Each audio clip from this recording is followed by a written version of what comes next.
And we're connected, and I will tell you when we're live over here on YouTube. And I think we're live on YouTube. Now, let me see if the image comes up. Wait. Yep, we're live. You can see the whole draft board and everything. What is up? Everybody, look, Russell Clay, Nate Liss, look, I can see us. Am I frozen? Am I here? Let me look at the camera. Let me point. Is it working? It is working. Now, I need to go advertise this in a few locations. Let me go into the chat. Can everybody see the live show? Wow. Let me drop a link in there. Click link. Why is it that they put the copy link button and end stream right next to each other? Just literally one click of the mouse and it's problematic. Let me see here. Does that thing keep changing on me? Oh God, wrong image. Oh my God, wrong image. Wrong image. What do you mean wrong image?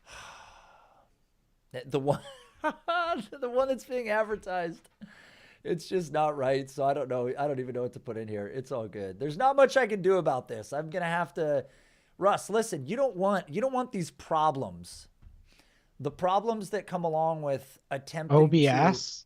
Oh, no, we've established, I feel like in 2017, 2018, Russ didn't want none of the OBS problems. He was out of his element.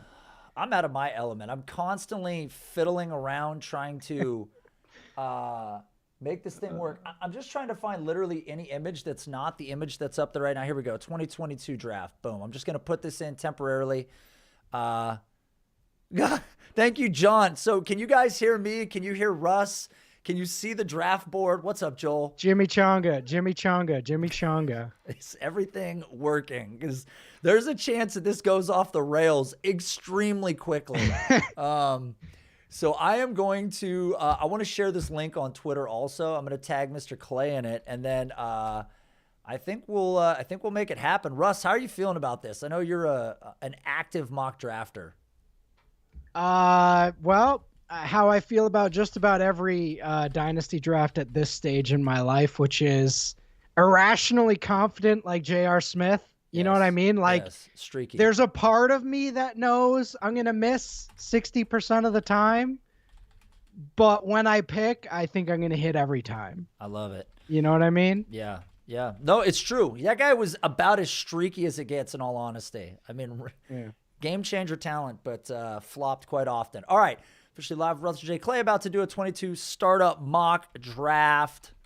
I'm going to drop the link and all right. Okay, so that tweet's out. I'm going to put that out into the ether. Oh my God, it's still the wrong image. Whatever. What wrong image? No, it doesn't matter. All right, so Russell Clay. Are you ready to go? I mean, let's do we fire have everybody this here? up, man. All right, Mr. Cole, whenever you're ready to launch this thing, I guess we're green lit to have our own problems. What about Matty Ice? What's going on with this guy? I don't know what's going on anywhere. Yeah, Matty Ice will be kicking it off at the 101 of this startup. You're picking at the, where are you at? You got the first pick and you picked the 107. You picked the 7th pick. Why did you choose that? Well, do you want to know the truth or do you want to know my manifested narrative that I'm going to throw out here? I love being lied to, but for the sake of the learning portion of this, yeah, why would... When I joined this, I thought we were doing a rookie draft. So I wanted to see what, the 106, 107 is a very intriguing spot for me in a rookie draft this year. I got you. No, this is not a rookie draft. This is not a 20-round rookie draft? No, we're going full board over here. So we're going to kick. Actually, God, I'm going to have this board up because I got to see these picks. This is just, it is what it is. We're going to go live here in this draft in a minute as soon as Mr. Blitzing Buzzard, Master of Ceremonies, makes it happen. I picked the 110 only because John picked the 111, and I just wanted to be right in front of him everywhere. So that was my ultimate goal here. Yeah. So do you know Mike D here? Is he about to piss me off? I don't know. I don't know. This is a blend of patrons. This is a blend of members of the Discord. And guys, obviously, if you would like to get in the Discord, the description of this very show right now has it down there amongst other links if you would like to go further. But join the Discord. It continues to grow. It's always a blast. I see a lot of the teal blue lights showing people are active. I just heard a pretty sound. All right, so it looks like we got 2-minute clock, but we're going to Matty Ice. make sure that this is expedient. Now, predictably... So Matty Ice not here currently. So doesn't matter. This will be Josh Allen whether he's here or not here. Is that a statement? True? I would take Mahomes, personally. You would take Mahomes? Yeah, no doubt. 2018, Russell Clay is speaking for Russell Clay the next 20 years. I'm just taking Patrick Mahomes 101 in Superflex drafts. Andy Reid made Alex Smith a top. Oh. What was that sound? Was that because it was the first pick? What is going on? Is Sleeper putting Easter eggs in the draft? Did everybody? I wonder if it recorded that. Did everybody else hear that? That is incredible. Gross. Well, there's Matty Ice picking Mahomes. Okay, so how do I turn that off? I don't know. I don't know what that is. How do I? So right, we're turning sounds off. We don't know what that. Yeah, we don't know. I don't even know like if this my neighbor when I was in Massachusetts. Man, that's Is it gonna do it on every pick? All right, hold on. I muted sounds. I muted sounds also. Good grief. What was that? Sleeper, man. You guys are always trying to stay on the cutting edge of whatever it is that you do. So, okay, so 3 quarterbacks off the board. Not surprising. Jonathan Taylor probably going after Lamar. You expect Lamar here then, Taylor? Yuck. No. No? Not Lamar. No. Not Lamar. You don't like Lamar either. It's not that I don't like him. It's just that he's a running back and he's getting into his middle years. And I'd rather have Burrow by a long shot. I'd rather have Watson. Shit. Well, I went on the Pro Football podcast a few months ago and we had talked about that, me and Ian. Oh, there goes Burrow. I think you might have potentially influenced that pick, Russ. There goes Taylor. Yeah, this is so I gotta stop tipping picks here. Well, just don't do it when it's in and around your own picks. There goes Kyler. Lamar is still not selected. No Lamar Jackson. So this is tough, actually. This is really tough. So I'm not going to tell everyone all the picks I'm thinking about, but so it's kind of between. Well, okay, whatever. So Jamar Chase, okay. So, Yeah. I mean, you get the best receiver in football. You prefer going Jamar Chase here over quarterbacks in Superflex? I mean, okay, you don't have to tip everything. Are you planning on looking at quarterback with your next pick? Depending on how the lay of the land falls. Again, I think there's a few guys at each position I'd value over the top tier, but my top tier of quarterbacks is essentially gone. Okay. So then I do think there's a pretty steep drop off, and then I might be able to wait there for a little while. We'll see how this evolves. But with rookies included, that kind of shifts things. I will be curious how rounds 4, 5, 6 go. They sometimes go sooner. I mean, I won't be surprised to see a running back that's likely the 101 in most rookie drafts go off the board here in not too long. I mean, I've been seeing him go. He's been going second round in startups. So, Breece Hall. We'll see what this pick, we'll see what this pick is here. I'm all set with that. Okay. Okay. I mean, I know how your philosophy works. So I mean, I get it. I respect the style that you play. I mean, would you say? Well, it's more just that I'm not prioritizing this rookie class like I would normally. At least not the top guys this year. Okay. I'm prioritizing last year's and the year before that. So we were given very fruitful rookie classes the last couple years, and I think we should hammer those. I don't know.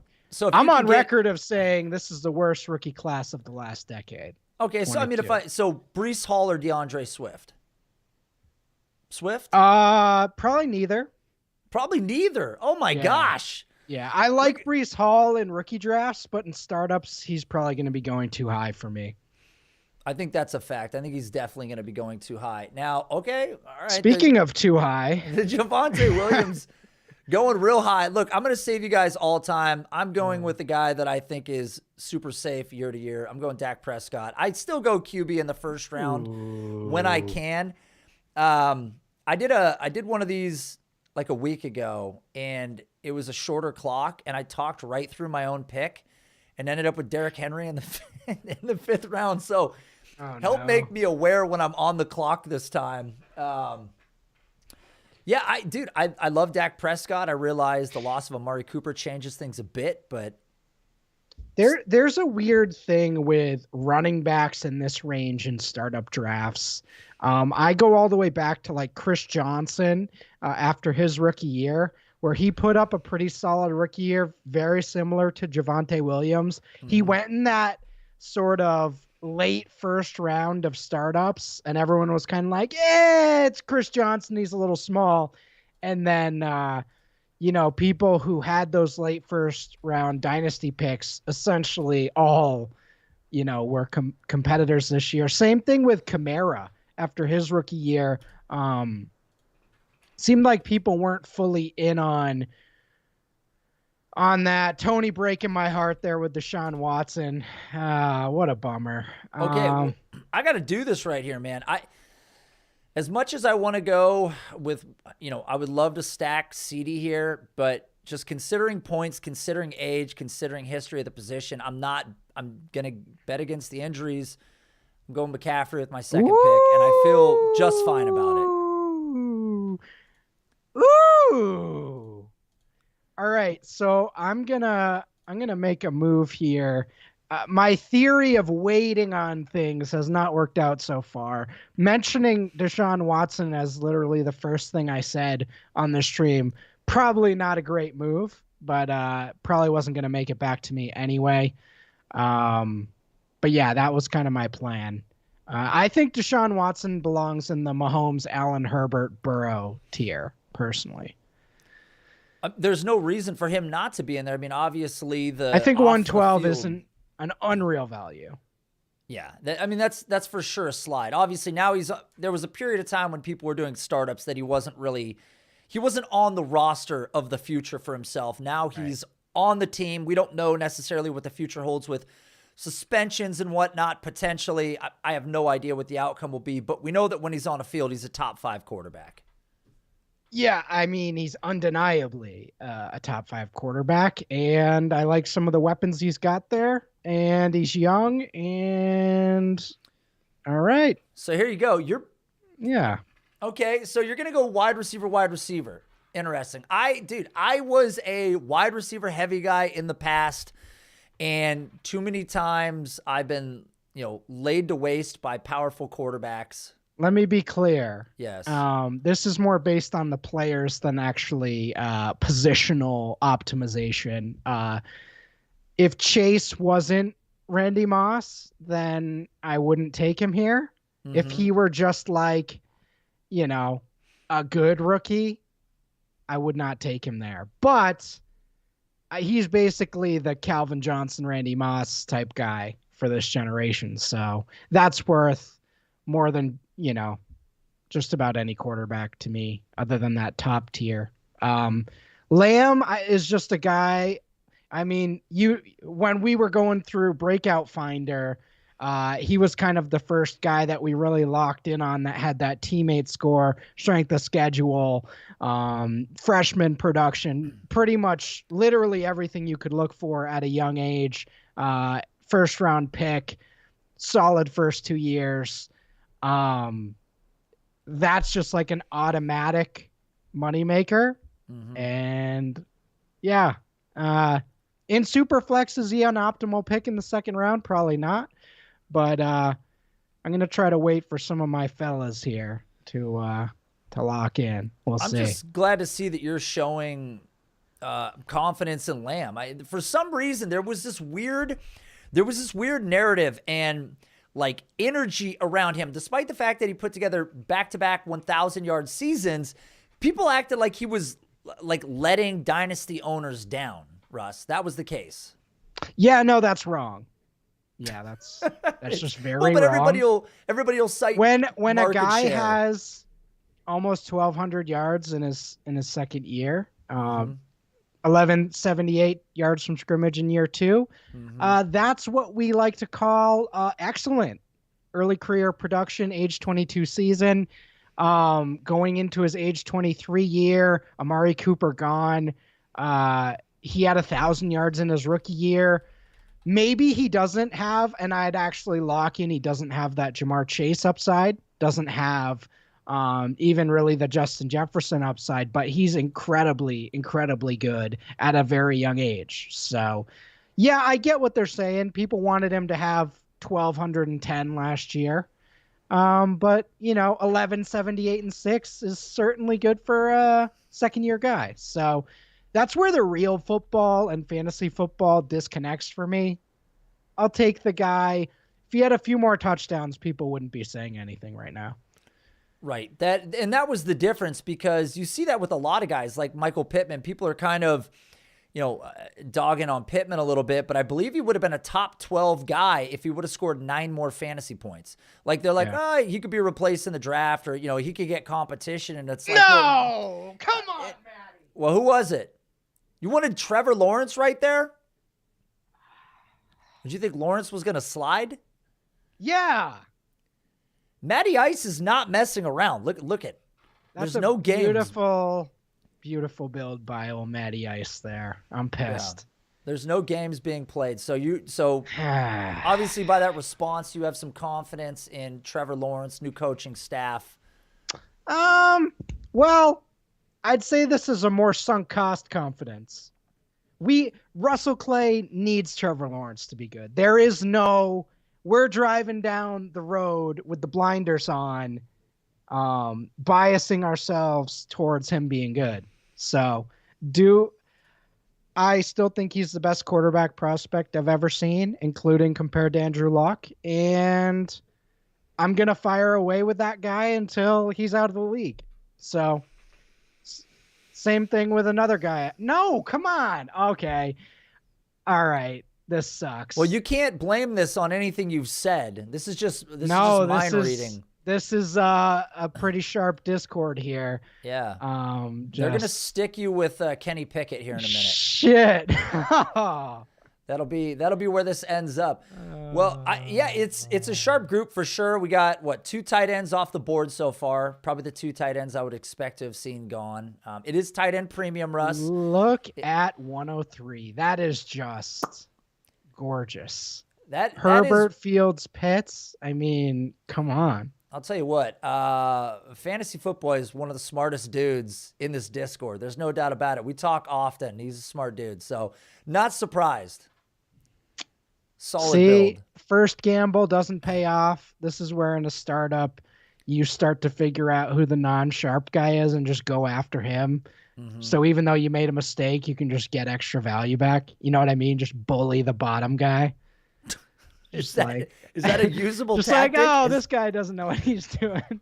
Does that work?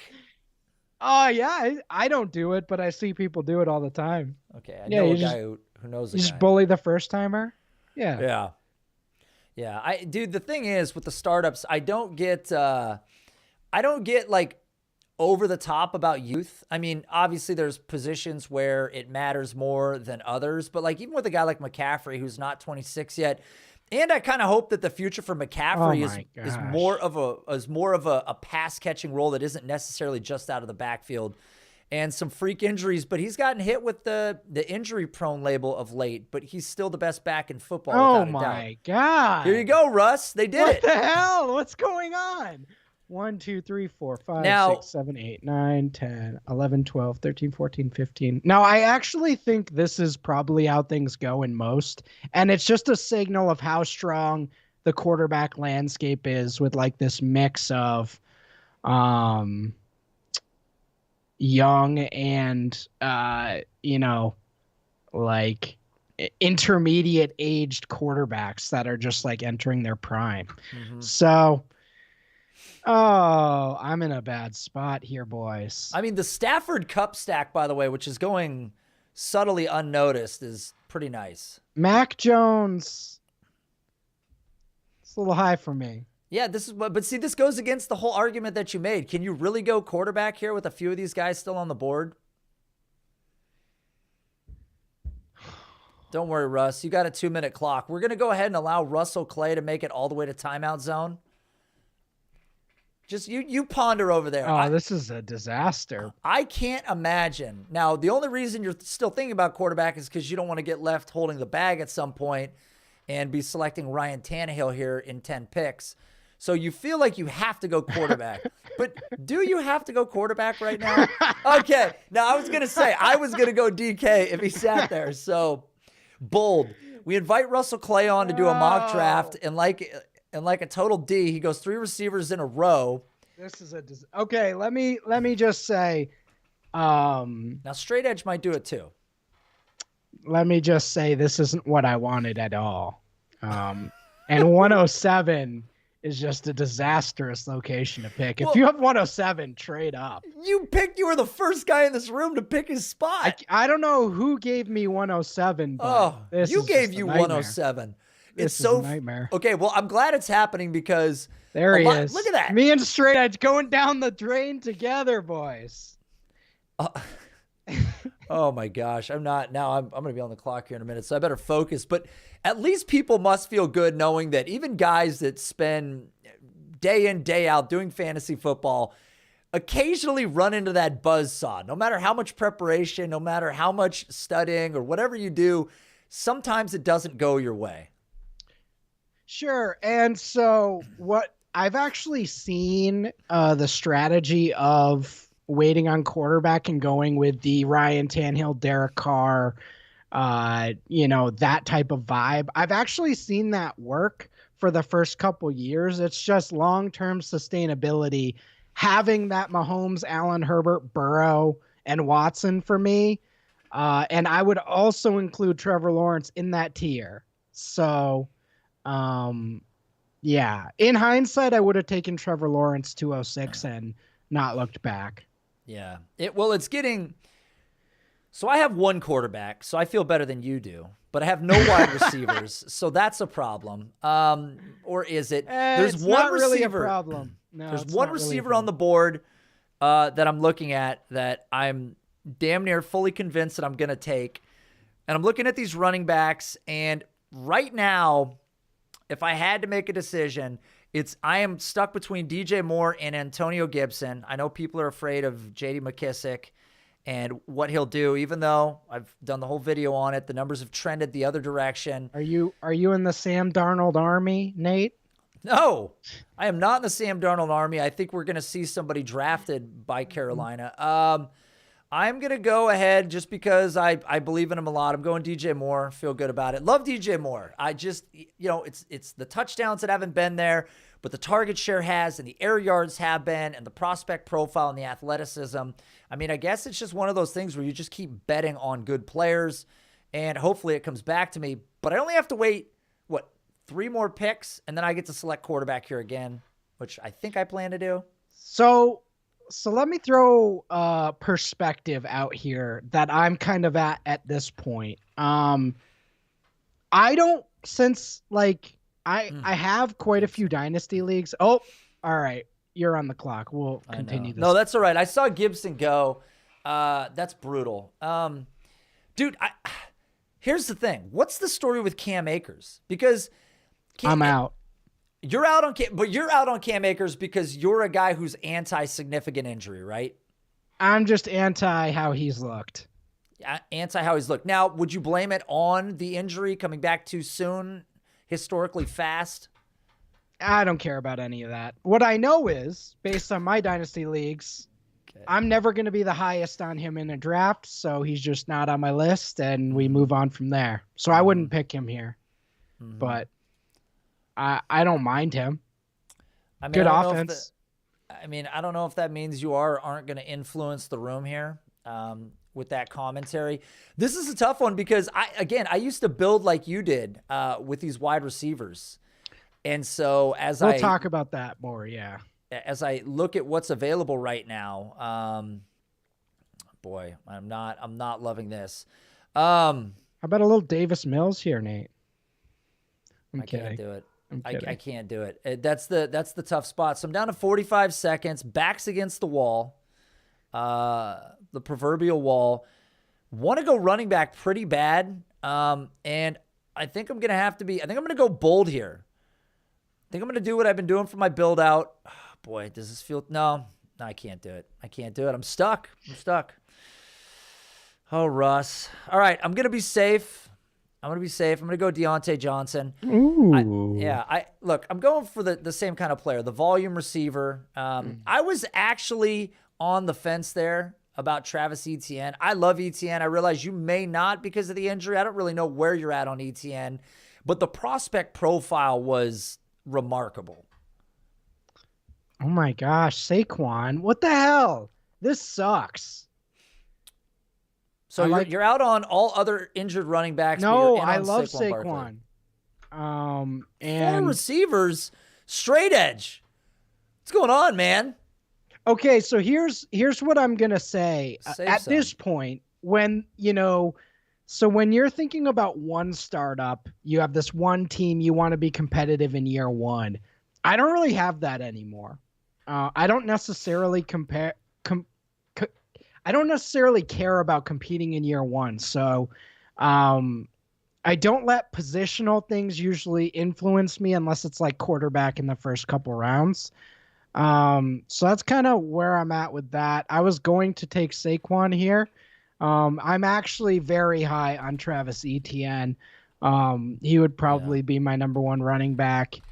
So I don't know if you knew that. But so basically with my build here, I don't know that I'm going to be a year 1 guy. That's kind of at this point. So what does that mean, boys? Because I got 40 seconds left. I mean, how is that not still potentially Etienne? If you love Etienne and you don't think you're competing in year 1, if you know you're going to eat a year of their timeline. Because, okay, so why can't I wait here? Other than we just talked about Travis Etienne for 4 straight picks. What do you mean, why can't you wait here? Till the next round. To try to go for Etienne? Yeah. Because he'll be gone. We're on a live stream, dude. Well, I know that now. So I think Etienne. Etienne. All right, I'm saying if. All right, I'm all saying that to just pick him. All right, I'm saying if this were not on a live stream, I would probably try to wait and get him in around 5. Man, I don't know. But based on this room, everyone's pretty sharp with not drafting older guys. So that Cook, Henry, Kamara tier, I would be confident those guys would be gone before ETN normally. Right. I mean, yeah, maybe. I think what's happening too, and I kind of talked about this in the offseason, we're watching, there's such a visceral response for dynasty players when they watch the clock on the age of their players go tick forward 1 year. All of a sudden the running backs are not 26, they're 27 now. And that feeling of, okay, the age apex, the concerns of injury, the concerns of usage, the contracts, the risk of teams that don't want to pay these monster contracts to a 26-year-old or 7.5-year-old running back. And you find yourself, naturally going for the younger player at the position. Well, there goes Henry right there. I mean, I don't know how long a guy like Henry can keep it up. I've heard rumors that Tennessee wants to look for. Now, here's something for dynasty owners to think about here, because we have seen a lot of these running backs age horribly over the last couple years, but that's not historically the way things go. Through every running back generation, we tend to get a couple guys who just age out beautifully. Mm-hmm. The Matt Forte, the Frank Gore, selling Frank Gore at age 27 was a very awkward thing because you weren't getting much for him, and then he gave you 7 more years. of RB2 production. So I look at this tier: Cook, Kamara, Chubb, Henry. Um, I feel like some of these guys are going to sustain themselves, and you're going to get some really good deals on some of these veteran running backs. But after Gurley, after a few of the other guys, it's like, oh, they all die out quick now, and I just know that's not true. Yeah, I don't think it's true either. But yeah, you look at every guy that's essentially in this group; it's all injuries, right? I mean, you look at Barkley, you look at ETN. JK's still out there. Akers is still out there. Dalvin Cook's had a history of injuries in the past. So we've gotten past all the running backs that we feel super confident in, but even like DeAndre Swift, you hope that the rushing opportunities are there. Austin Eckler feels like one of the more sure things, despite the draft capital that led him to this position. But I love the pass catchers, man. I wanted to go ETN when I went Deontay Johnson, but I, like you, felt like it was probably too early. But here we are talking about it, and he would have been gone. He was not coming back to you.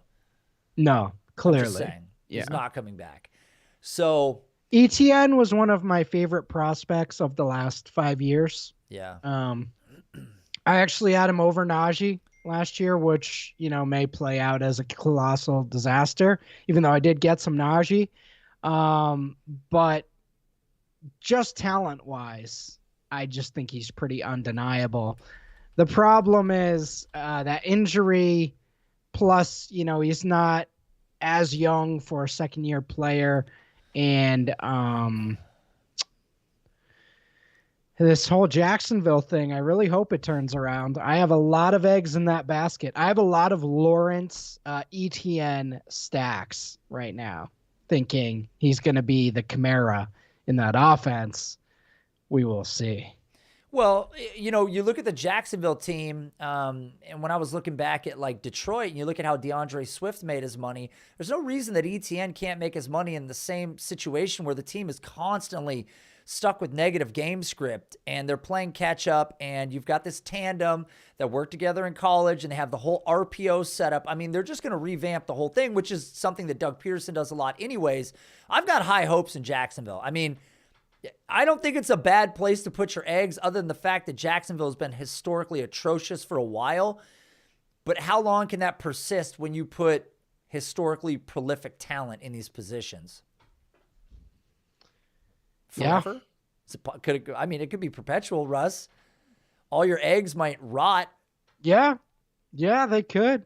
Yeah. You never get to enjoy them. So there goes Dobbins and Akers. I'm really surprised because I've done a couple mocks here of late and no rookie receivers yet, right? Has a rookie receiver been taken yet?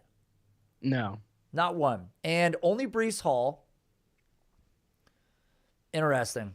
It just, I think the room, it's either the sharpest room that we've had or everybody's kind of like reeled it back just a little bit. Not getting too bold on some of these picks. I feel like a lot of these picks are good, but you and I have talked a lot in the background about what injuries do to players over the long term. And I mean, I think you're somebody, whether you're outward about it or not, who's typically a little more sort of ahead of everybody else in terms of the consideration of injuries and what that might do to them for a long duration, right?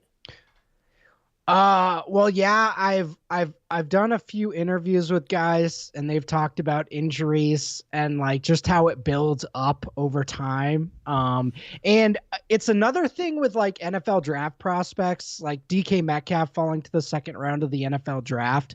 That was not because I feel like people do, the NFL couldn't see DK Metcalf, the player.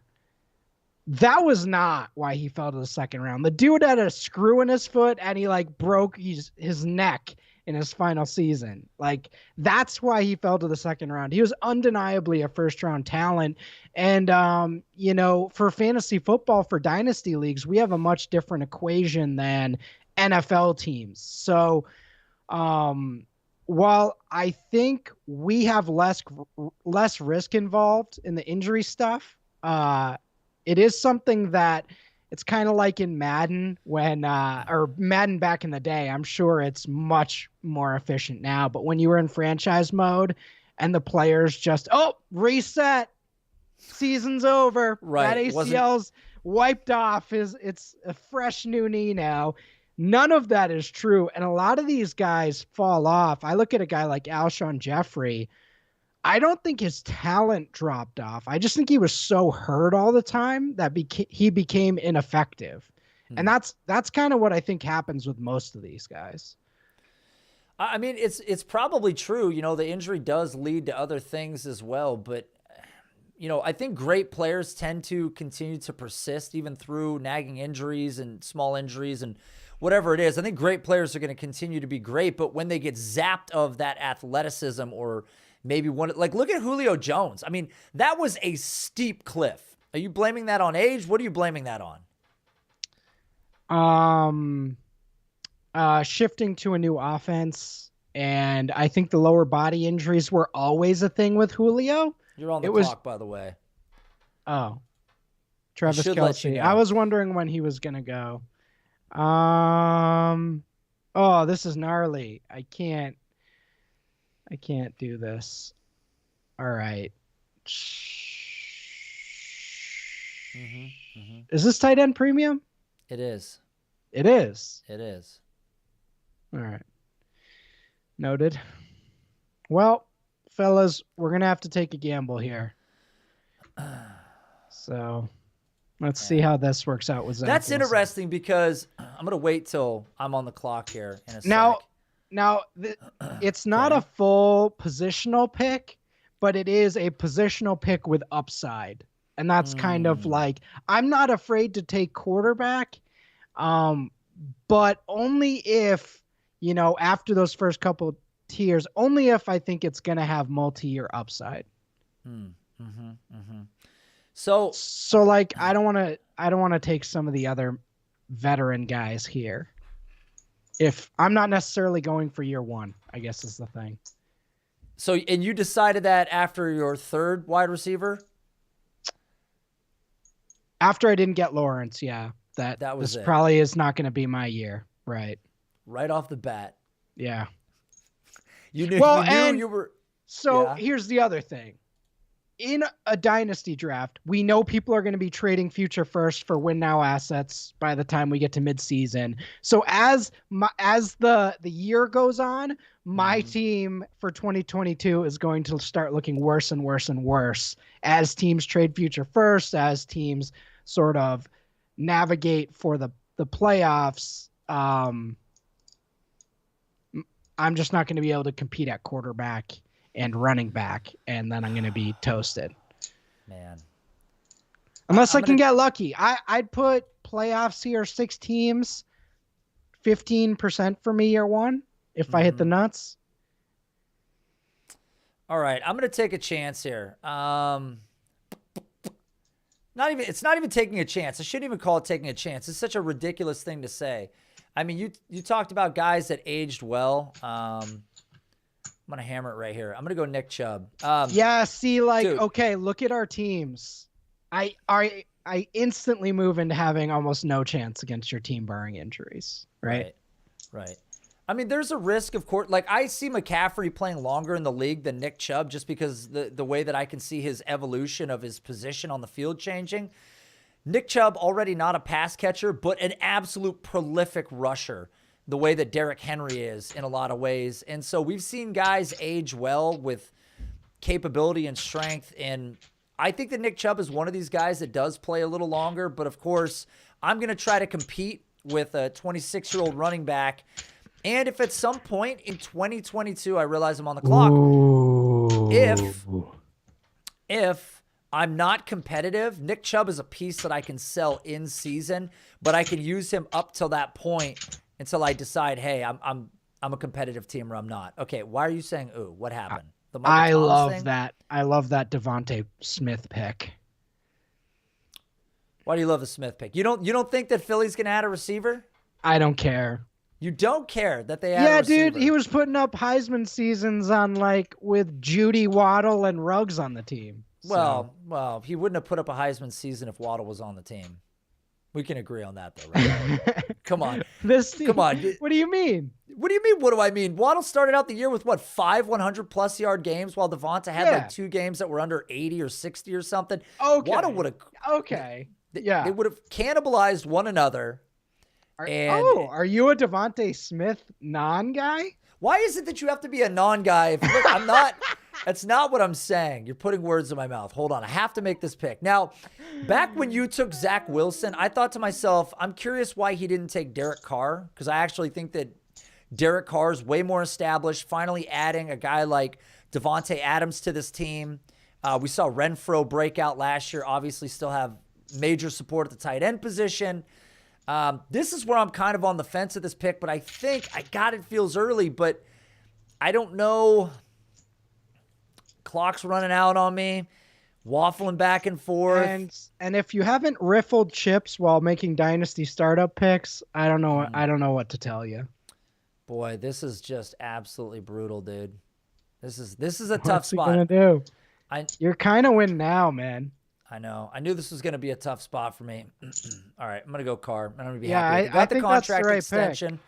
Yeah, I like it. For whatever reason, people have really been super dismissive of Derek Carr pretty much the entirety of his career so far, but he was really great a couple of different years, but now he looked really good last year. Now you're going to add another weapon. We're going to get that rapport back, if that even exists. It's been like a decade with him and Devontae Adams. So, but there you go. My curiosity would be to straight edge or anybody else that goes quarterback here. Were you looking at Carr? I mean, I like Cousins, but probably not, right? I don't know if that's considered early or not.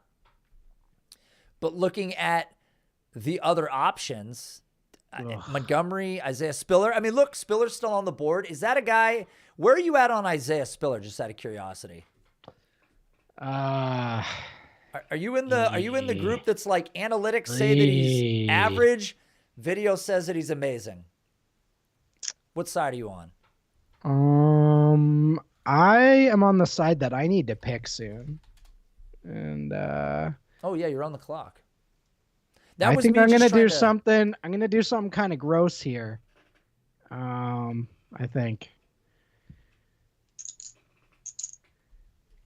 think I'm gonna do something gross here. Let me check the chat. If anybody else is out there watching, not in the mock draft, feel free to hit me up in the chat. We'll definitely go back and forth here. Jerry Jeudy. What a Russell Clay pick. That's the most Russell Clay pick of all time is Jerry Jeudy. So you're still a fan of Jeudy. You have 4 wide receivers. Yeah. I mean, you're bulletproof you don't have to take another receiver. No, but I may just continue to take them if I believe the value's there, and just that's just year one, man. Year one. So, I mean, are you looking at this like you have tradable assets too? I mean, do you view it as currency more than? Yeah. Okay. And again, just in terms of market value, in terms of upside, and also with the fact that, again, if all these rostered stayed exactly how they are, I might go a little more win now and kind of shift that angle towards a win now. But knowing what I know historically in pretty much every dynasty I do, there are guys selling out for year one. And I'm just not going to be able to compete with those guys. So in the mock, yes, all these teams are going to stay the same. But I'm drafting as if, again, future picks are going to be swapping. Teams are going to be giving up on their season pretty early. And that's just kind of the vibe. And it's like, I'm going to be chilling. Maybe I'll get maybe I'll get Bijan next year if my team sucks, and life will be good with him and Etienne. There you go. Well, no, it makes sense. I mean, a lot of people go into these, and obviously the way that I'm building mine, I'm trying to compete year one, right? Where you recognized early and you've sort of stuck to your playbook here. So we've got some comments in the chat, Russ. First off, we got the comment from Joshua. Love Russell's draft. So there are people out there that respect what you're doing right now, understand the avenue that you're going with it. I'm not the biggest Zach Wilson fan. I will be honest with you. Oh, yeah, he probably stinks. Yeah. but he's 22 and perceived upside. I might be able to flip him halfway through this year and get off the train and get maybe Lawrence gets off to a slow start and I can shift into that or something. What do you think, Maddie? I'll give you Zach Wilson and a future second and third for Trevor. I mean, I think you just should have pulled the trigger earlier, man. There's just no other option. Yeah. Oh, in hindsight, Trevor Lawrence 206. Yeah. I mean, yeah. It's tough because he was going to go relatively early. I think there's a renewed confidence in him as well. So I know that sucks. I want him round 3 this year. You wanted him or you got him once before? I want him round 3. Oh, yeah. I don't know. He did go round 3, just not enough, So John Cole asked a couple minutes ago, he said, why was Brady not your selection if you were win now? I think that was directed to me because okay. Obviously, we know Brady's going to put up points, but here's the problem. I don't know how long Brady plays, and I've been saying that for 10 years now. I don't know when the end of this ride is for him. I can only imagine if Tom Brady was willing to come out of retirement, he's not planning to come back for 1 year just to go back into retirement. So you're probably a minimum getting 2 years out of Brady, right? I mean, who knows? I don't know when it stops. But 0 perceived value. Yeah. He's I've seen teams, 3 major injuries by week 3, and you're not a win now team anymore. And then you got Brady, and you might be able to flip him for a future first to a contender, but I would wait a few more rounds if you wanted Brady for a win now build. Yeah. Oh, here's a question for you. Pierre Strong versus Isaiah Spiller. Now, Spiller. Are you concerned about the athleticism? I mean, here's the deal. A lot of people that I respect love Spiller. They've watched the, and it's fair. And here's why. A lot of people that watch the tape, if you will, believe that Spiller has incredible footwork, and it does look fancy. It does look nifty. He does look light on his feet, all these things. But the measurable numbers don't love Spiller. And the other problem is, historically, when we look at that level of athleticism, there's not a long track record of those guys panning out at the NFL level. So if you're betting on an outlier, isn't it harder to bet on an outlier that's not athletic? I mean, right? That's sort of the problem for me. Well, there are situations where, again, athleticism's a piece of the pie. It's not everything unless you're an elite upside guy. Like I look at Tyler Boyd as a great example. 20th to 30th percentile athleticism across the board for the NFL level.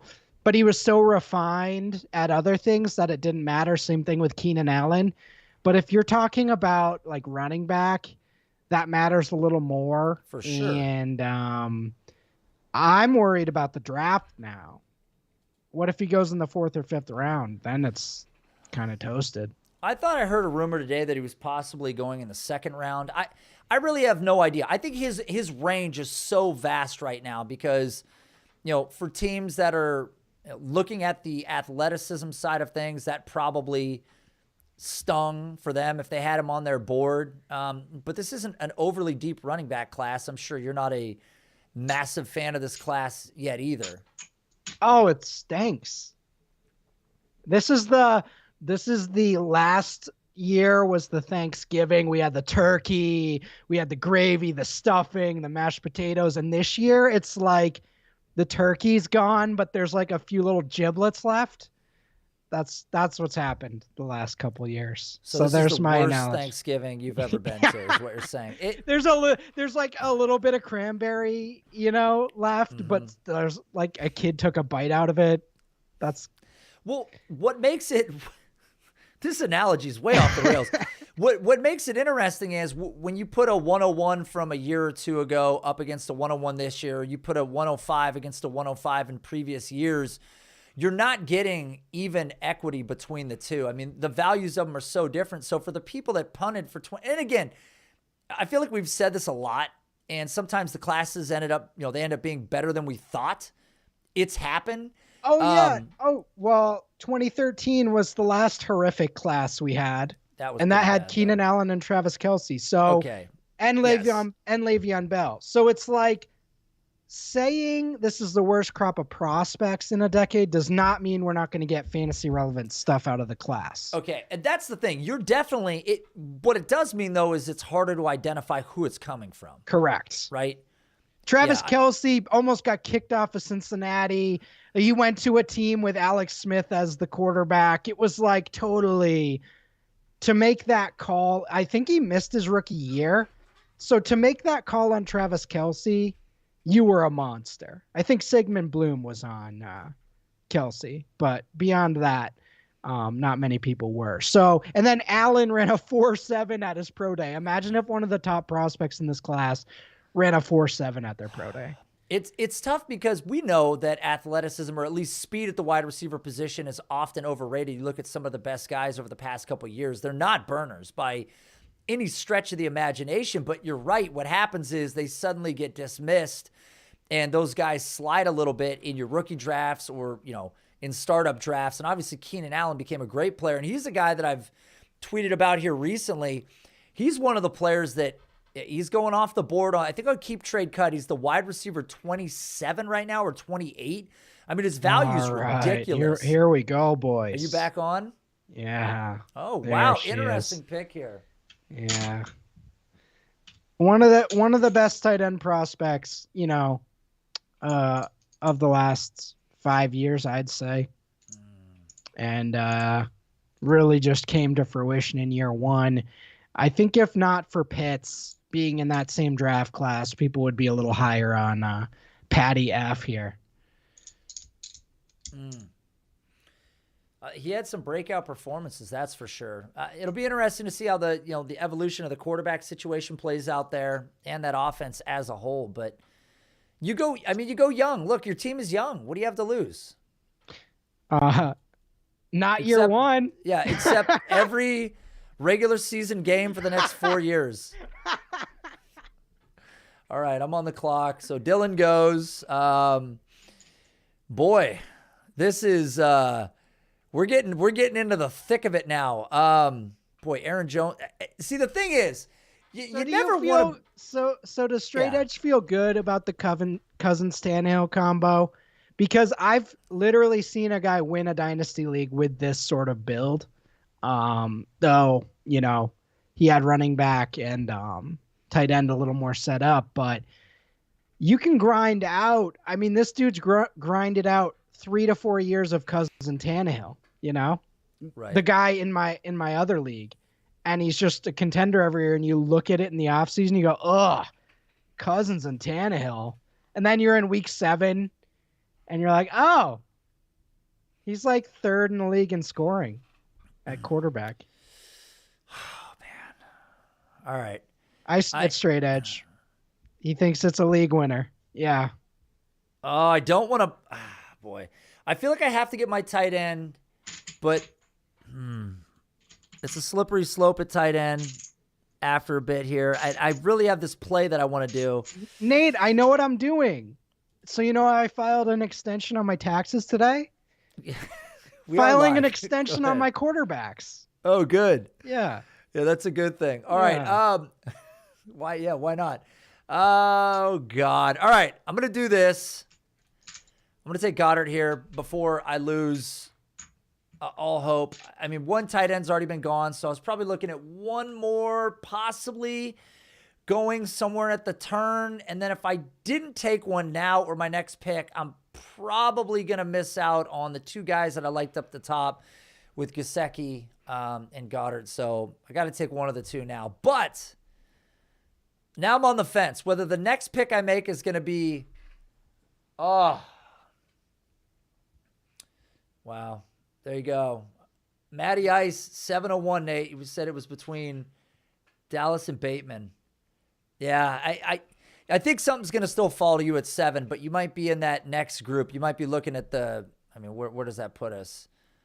I mean, Fant will be down there, Irv Smith, Hunter Henry, all those I just guys. noticed someone I would have taken 3 rounds ago. Where? Did they just go now? Nope. Okay, so all right, I'm gonna be transparent with this pick because I'm I'll chat it out with you. Oh, no, I hit the wrong button. Ah, it's fine. Marquise Brown, God. I meant to hit the blue to set him in the middle. Well, it was between him and Allen Robinson for me here, to be honest with you. Trying to get that production. Unbelievable. That is not how I expected that to go. Wow. Oh, Yeah, my. Nate, I just wanted to move him into the middle. The BMI. Oh. The BMI of your team really just sunk down. Oh, God. I did not mean to take him. I just wanted to move him into the freaking middle of the screen. Oh, yeah, so someone's going to he's going to take A-Rob. I would have rather had Allen Robinson there. I just wanted to have the discussion and have them both in the middle to cite ADPs. But so that's over with. So that happened. Yep, that's done. Yeah. He was actually pretty good last year. All right, Straight Edge and A Weekly. Let's get to my pick here. Don't do it. Don't do it to me, boys. Let's just get to my pick. Oh, let me go check the chat, see what we happened. We might be Go a for win now Schultz. team after all. Yeah. Who, you? I mean, you're a trade away from being win now. If there was a way you could, send draft capital, get a quarterback or two, it's entirely possible through trading. So we might be back in. We're back in. We're back in on year one. I've got Marquise Brown, so I don't know how that happened. Yeah, that's God, I can't believe I clicked that button. Oh. Well then, so who's it going to be here? Straight Edge. What's Punting, he doing, running. folks? I mean, I've seen this too. I know. I got a good pick for him. If he does it, I kind of want him to do a pick that I'm thinking about here. Look, I wish I knew what it was. I would love to talk about it. He may or may not be listening. I don't want to spoil anything for the next couple picks. I guess I'll bring it up when he actually goes, but I see an optimal pick for him here. Oh, that was not what you were thinking, though. No. All right, there she is. Why is Mike Williams going around 8? We got. I mean, I don't know, because he's got one prolific year on the record so far. We got long-term deal with Justin Herbie. We got Ball is Life is saying Hollywood Brown is an alpha. Do you disagree with that statement? I actually thought he proved a lot to me in 2021. Marcus Mosier was showing a lot of concern for Bateman in regards to Hollywood's capabilities and his role in this offense. Take it for what it is. He did have a really good year. Again, I will say Straight Edge's pick is still on the board that I thought would have been optimal for him.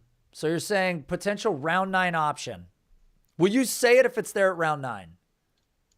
I will. Okay. So if we make it back like 9 picks, what is that? No, it's more than that. It's 10, 8, 6, 7, 14 picks or something like that. 15. Well, we'll see what happens. Listen, Russ. So I ended up with Marquise Brown. Allen Robinson goes a handful of picks later, rightfully so. But a lot of these young receivers are still on the board here. So let's see here. Olave goes off. Man, we have a lot of young receivers still on the board, Russ. At what point are you even considering taking a rookie? Are you just going to keep going young, upside veterans? So this is the zig and I zag. I'm going super young, right? But I also have 0 rookies right now. So how young am I going? I don't think you go young without a plan. Because I've seen people do that, and then you draft a class that stinks, and then you are just like year 3, you're like, wait, I spent all this on a number 3 wide receiver? Mm-hmm. Dude, I'm curious how far is Spiller gonna fall? Who's taking Spiller? Like, when looking at the landscape of what's here, looking at these running backs, what about Elliott? What's wrong? What is happening with Ezekiel Elliott? Can you explain this to me? Well, okay, so there you go. That was my pick for Straight Edge. Oh, was it? Yeah, it makes a lot of sense. Like, I just keep looking at his name time and time again, and I'm like, Let me put this headline out there for 2025. 29-year-old Ezekiel Elliott, top 5 fantasy RB. 29-year-old Ezekiel Elliott. Doesn't it feel like he could be the guy? 100%. I mean, he's been good. I mean, and I've talked about this before. His contract is not getting out of the way for Tony Pollard before Tony Pollard's contract is up.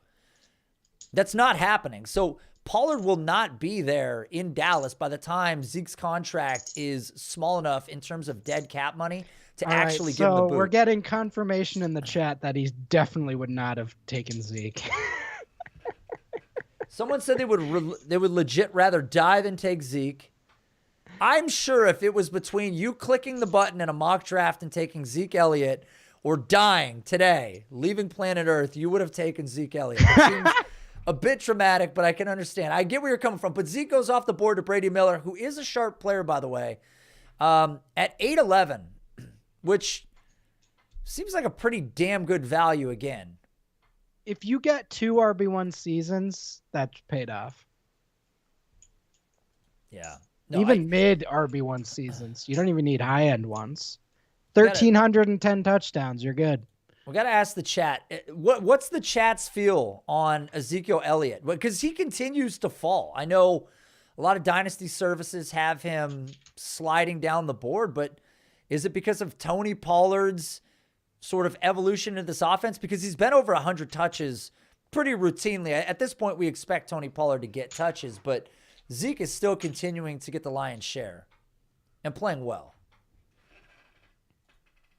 Brady and Cousins or Dak and Carr? Is that the question?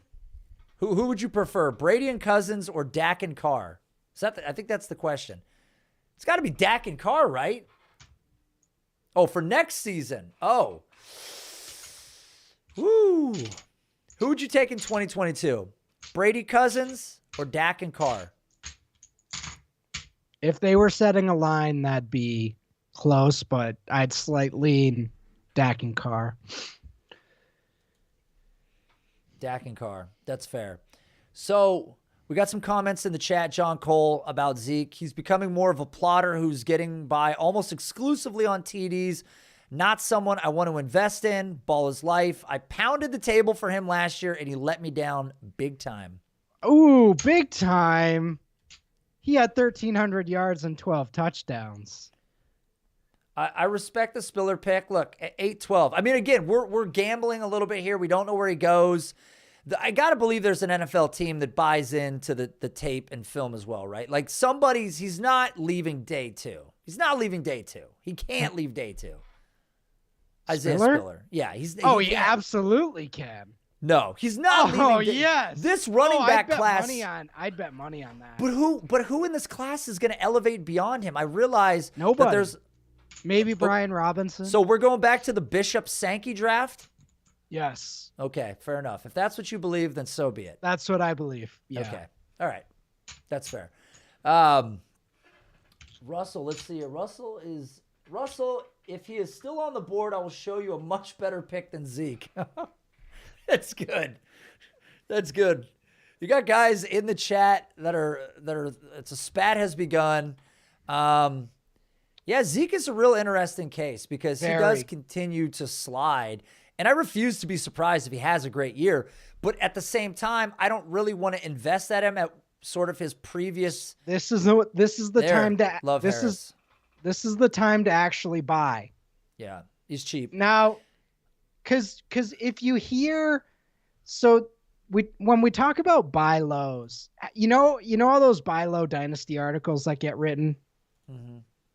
How many of those players are actually buy lows versus everyone's kind of in on them? And if you're going to the owner, they're not really going to want to trade them. So Zeke Elliott's a guy that you could actually get for a deep discount. So because nobody wants him. Right now on Keep Trade Cut, Ezekiel Elliott is valued at the RB 26, and his let's see here, his value adjacent running backs that are right about the same. James Conner, Yeah. Michael Carter is about the same. Overall players that are next to him, he's going for a late 2024 first. Pat Freiermuth, he's right there with Juju Smith, actually. See, Kadarius Toney. So basically you're saying you're putting him at one more late RB1 season. Basically, because what you're getting there is the youth upside in return for one possible season. Right? That's kind of the case here. And my stance is, what if you get 3 more RB1 seasons? What if he turns into Frank Gore? And then he's putting up 1,208 every year. I think that's wishful thinking, but it nonetheless, to your point, if you're somebody who believes in Zeke, he truly has not been cheaper, because if we go back to December of last year, which was just, what is he on there on that site? So 4 months ago, December 4th, he was the RB 15. If we go back to October, he was a top 12 RB.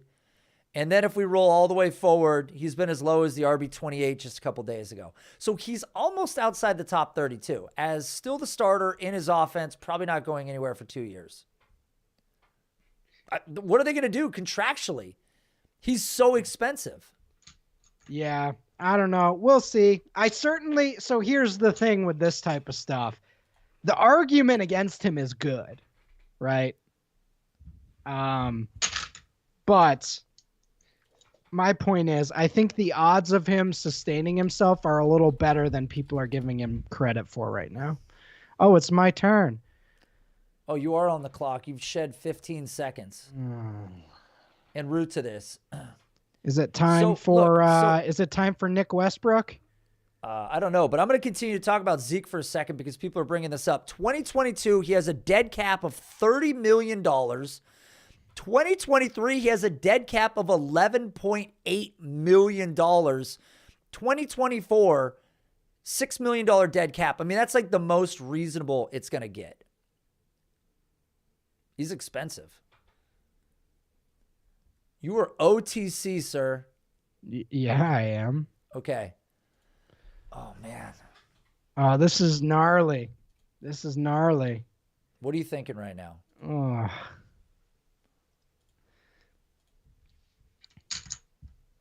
Talk us through it. You're on the clock. What do you got? I already picked.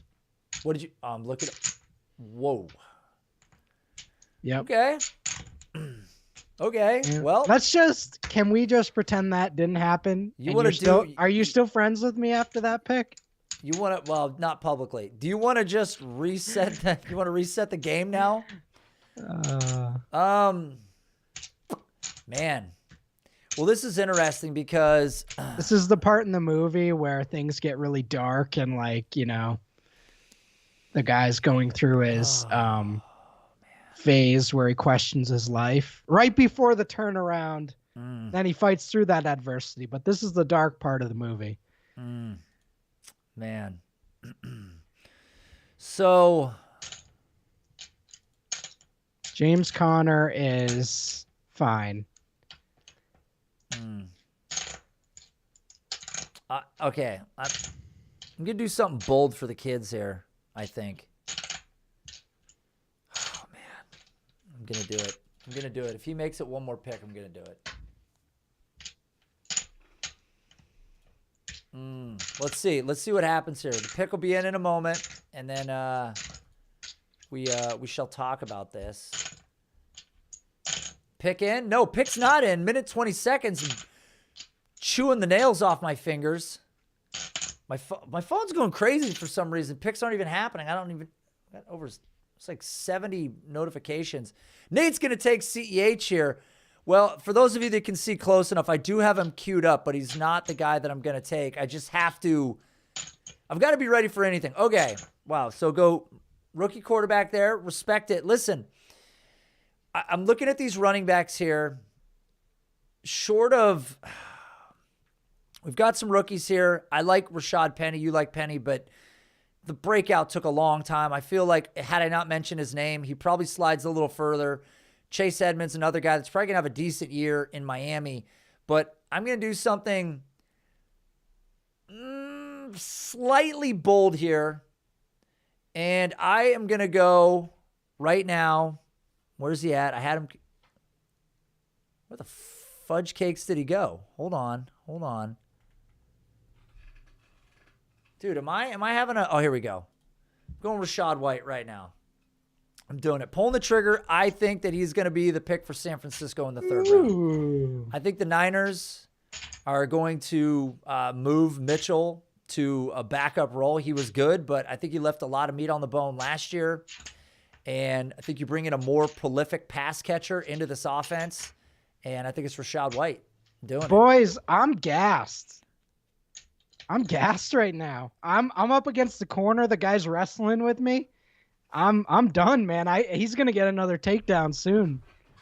Well, Russ is a big fan of MMA, by the way. Huge. I'm going to the one in Phoenix. Oh boy, are you? Yeah. Can't wait to go back to Phoenix. Great place. I got somebody in the chat saying Bam Knight over Rachaad White. I just can't agree with it. I can't do it. He's super prolific as a pass catcher. Russ just left. I mean, Russ literally mid-show gets up. It's getting hot in here. Walks off camera. Russ does live in Arizona, so it's super hot there. I don't know, man. I think we're getting to that point in the draft where a lot of people are going to take some shots here. I see a couple veteran players that I still really like. I like the idea of win now. That's why with a guy like Rachaad White, I've got enough veteran presence in front of him that I feel like I can sort of handle the year one wave. Yeah, the 2-minute clock can be long, but it doesn't have to be if you pick faster. FYI. Now I'm going to be on the clock in a second. I'm going to take way too long. The problem is I'm getting to the point where I actually want to take Clyde Edwards. Now I'm on the clock with Clyde Edwards staring me right in the face. I've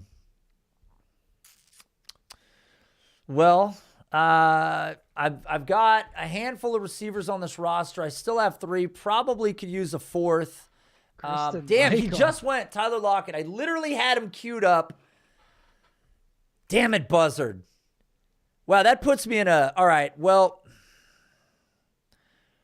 I'm going to go for some automatic points right now. I'm going to go the light version of Lockett. I'm going to go Brandon Cooks here. I need some production. I need something on this roster.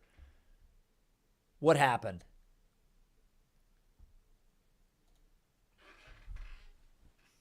What's going through your head, Russ? We're heading into some uncomfortable waters here. These aren't fun picks. We're about 2 rounds away from picks getting fun again. These are just kind of like I'd trade out of these picks.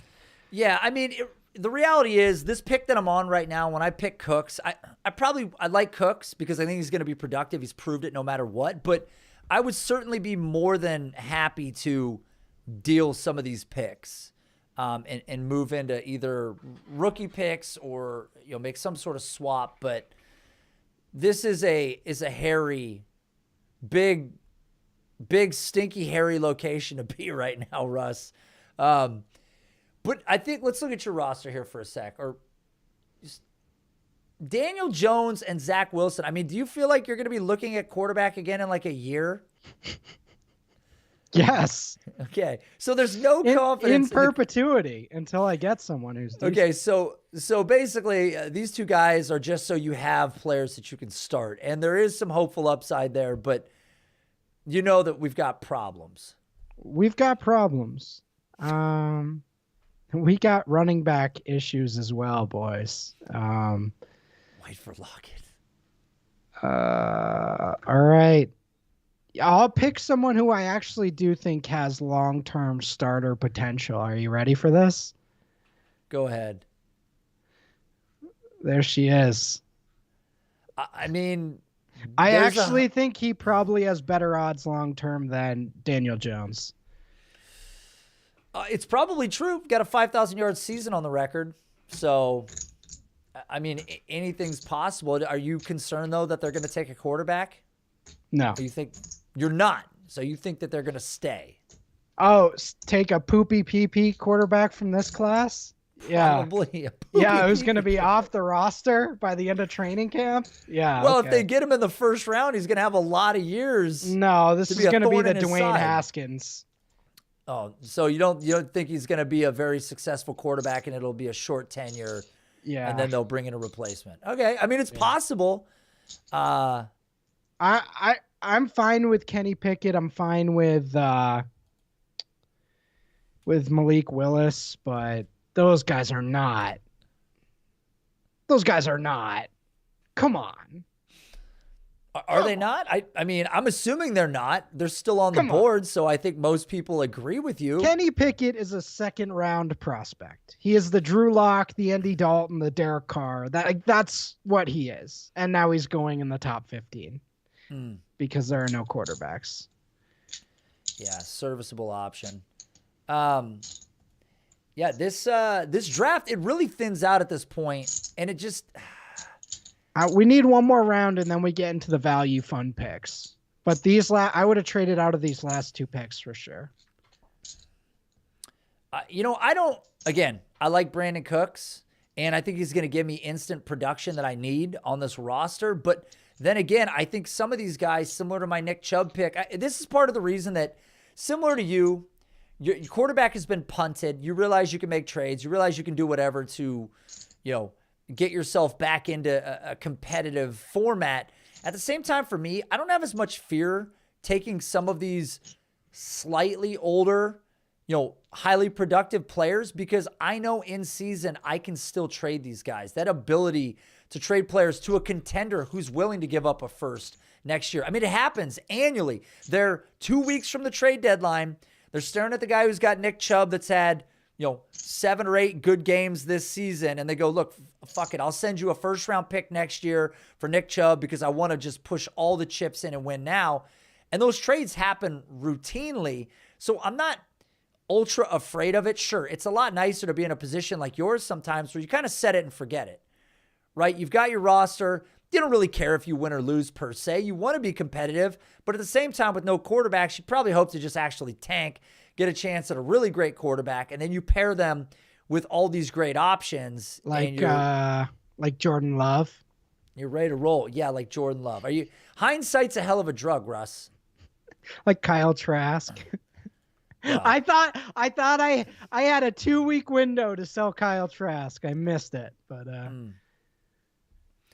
yeah, it's no, you didn't. But nobody knew Brady was going to come back. I mean, wasn't it his dad, the only guy who said, hey, this isn't an official retirement from Tom? I think his dad was seriously the only guy. Nobody listened to him. He goes, his dad doesn't know what he's talking about. Tom's not coming back. You're retired. But Tom's just arrogant enough to retire and then come back. And again, knowing Tom, which I don't know him at all, obviously, I do not see him playing just 1 year. I just can't see it. That's like the most embarrassing thing to go, we tried him out. Like, I think he's going to give you 2 years. I think you get 2 years of Tom, and then he's out. But save the date on this, because if 9 years from now he's still quarterback of this team, then slap me around because I was wrong. But I do believe that there can't be that much time left for us, honestly. No. There can't. So looking at these teams right now, Dawson Knox, you have any faith in Knox? I really loved him as a rookie pick, and I'm trying to figure out what to do with him this offseason if I want to cash out or continue to just plow away. Because Dawson Knox was free in rookie drafts, 3rd, 4th round rookie pick. So I think I kind of have a little different perspective. Because I'm coming from the place where I made enormous profit. So he's kind of a sell high for me right now. But also, if I don't have a great other option, I'll probably just hold. The OJ Howard thing is weird because I wanted him to have another opportunity. Now he's backing up Knox. He's an athletic weapon. Might eat into some of those snaps. I don't know. We'll see. That was a concern for sure. You sent a super athletic tight end that really wasn't unleashed the way that we had hoped. And tight ends take longer to break out too. So, I mean, some of these guys, I mean, look at the route that Darren Waller took to become an elite tight end. I mean, literally a change of position, a change of team, and then becomes a supreme tight end. Obviously, you know, great athleticism there, which we knew coming out of college. But who knows? Is it over for O.J. Howard? Hard to say. The Darren Waller 7-year plan. That's usually the 7-year plan. That's what he did. What year did he break out? Year 5? Year 1, 2, 3, 4, 5. Yeah, it's pretty good. I'm gonna have to hit up my guy John Cole here with this clock. 4. John, do we think the clock's too long? What's everybody's thought here on the clock? I see Russell Clay occasionally nodding off, trying to keep this guy fully engaged over here. Best head of hair in the industry, by the way. Oh boy. I wear a hat because my dad, the genetics that were passed to me, I maxed out the genetics that my dad gave me, but then also got the hair. So it's a big problem. Huge problem. I've been balding from a young age. I mean, overall, he blessed you. Did he? Because I feel like I had to work for this. I feel like if I had gone the same route as my dad, you'd be staring at a vastly different individual over here. Interesting. Yeah, absolutely. Weren't you a college baseball guy? Almost. I had a scholarship. Does the Discord know about Nate's high school athletic prowess? Probably not. Don't do any Googling. Had a scholarship offer, decided not to play. That's the backstory. Wanted to go to school for music, so I went to Los Angeles. Were you an EFIS pitcher? No, I wasn't. I was not an EFIS pitcher, but I did throw a split finger. So kind of similar, right? Kind of similar. Not an EFIS though. I never did. I tell you about my high school buddy who was like a college pitcher and he had me play catch with him once? Or you know the long toss? Yeah. Bro, my hand after 2 catches was just wrecked. And I was like, what are we doing? What are we doing? Why am I doing? Am I getting paid for this? Why am I playing long toss with a guy who can throw 80 miles an hour? Some guys have gas, man. Yeah. My hand was calloused. Yeah. Some guys have some serious gas. That was always the best in baseball. Like, you knew you were in for a terrifying game when the pitcher stepped into the bullpen pregame to warm up, and you could just hear it ripping through the catcher's mitt, and you were like, oh, God, this is not good. Some guys can throw some smoke, but nonetheless, Russ, I saved my arm. I always tell my wife, I've got 196-mile-an-hour fastball in this thing. I don't know when I'm going to use it, but I'm going to break that one last heater out to impress the fans. Oh shit. Shit. It's me. All right. Wait. There he is. Come home, baby. Do you know who you're going to pick? Yep. I picked him. This guy, Zeke as well. Who's straight edge going to take? Who'd you take? You took Rashad Penny. All right. Is that Calvin Ridley? Yeah, what do you think about that? I've been lowering him in the Fantasy Guru Dynasty rankings. Dude, I don't have much of an experience with the mental health side of things. I don't know. I just mean like him missing the year. Well, him missing and he's 28. He's going to be 28. Obviously, right? That's the whole next part of this thing, but for sure, but the reason that he left in the first place isn't a great reason. Oh boy. All right, we're going to let's do it. Ooh. Right, until I'm proven wrong here, until the NFL draft when I regret it, but he got that big contract. Seems to be the guy there right now with T. Law, and if we think that Lawrence is actually great and will continue to build on what we saw last year, which was a boatload of pass attempts. So at least volume should be on Kirk's side here. We're getting back into the fun rounds. This was a fun round. Alberto, I like that pick. I actually think he should have gone a little earlier. Edwards Hilaire, that's a great value there, I think. Yeah. Yeah. I Gabe felt compelled. Davis. I couldn't take him. It was too on brand for me. I have to run from him to try to separate the mistakes that I made. Who? Oh, CEH? Yeah, I just can't take him anymore. So are you going to be a Rojo guy then? Boy, do I don't know if I have much of a choice. Oh, got me. So I had Edmonds queued up because I really wanted Edmonds here. Wow, that. Oh boy, that's a deep burn. God damn it. All right, well, now I'm on the hunt momentarily here. Let me look at my options in this draft. I got to look at my roster. Got some running backs. Well, that was going to be my additional running back. I really thought I was going to get another running back there. How much do you believe in Ramondre Stevenson? Not very much. Perfect. Well, that's good. Yeah, it's a tough place to be. All right, I'm going to do this, and we can chat about this one. So I've taken James Robinson in some other startups as well, kind of looking at, obviously the injury fairly significant, but looking at the recovery with a few of these players. I like the Madison pick. The recovery of a few of these players. Then looking at essentially Marlon Mack as a similar blueprint, right? Jonathan Taylor shows up. Mack gets hurt with the Achilles tendon. Taylor takes over the job. Mack becomes a free agent the following year. Same story as what we're seeing from Robinson. Then Mack gets a job in Houston. I feel like James Robinson's body of work, if the medicals check out, is enough for him to get a shot at a starting gig the following season. So I'm still in on James Robinson. I mean, we're in the 12th round right now. You're completely out because you're an anti-injury guy. No, I'm an anti-injury, low draft capital. Looking like a.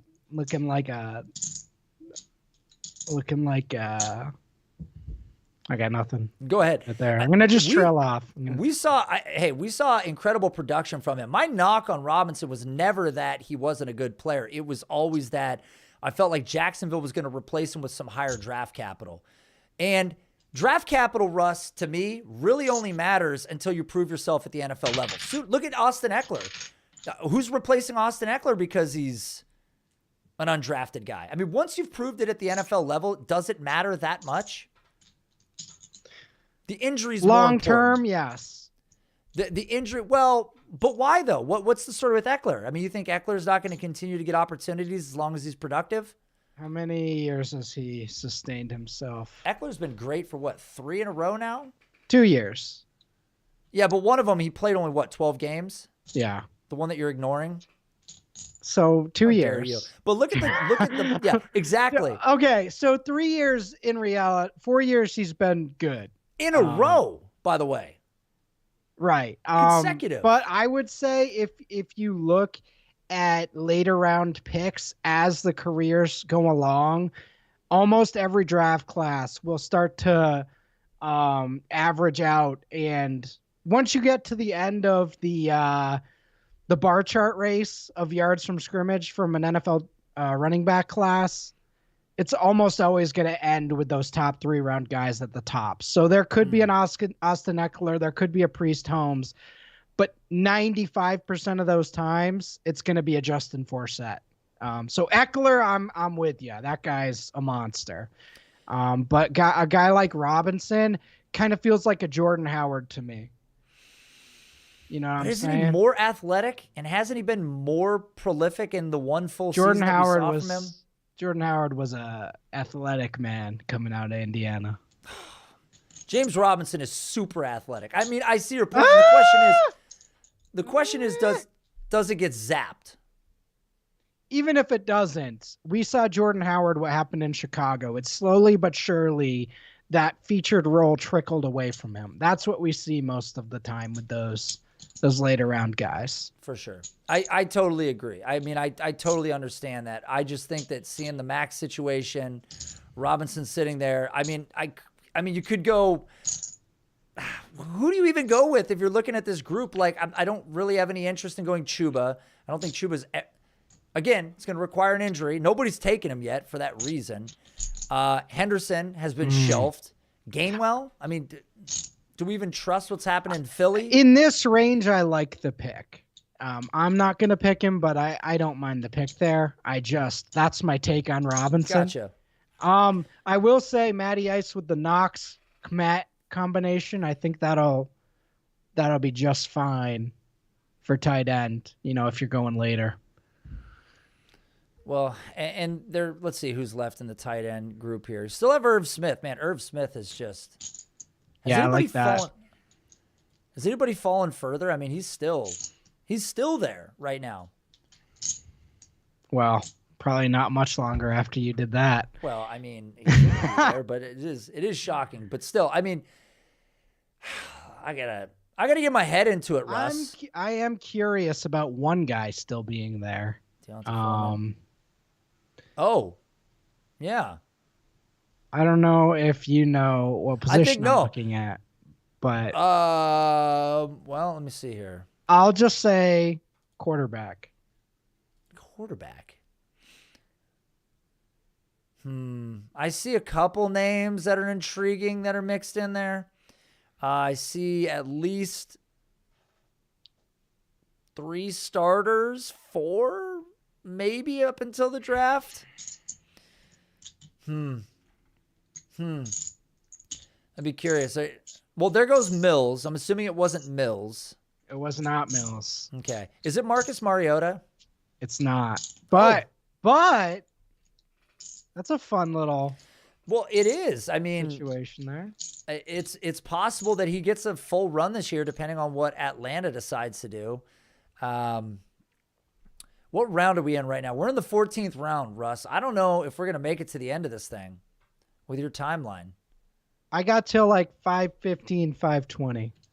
All right, so we got about 20 minutes left to get through this thing. So we'll see what happens here. Mitchell Trubisky.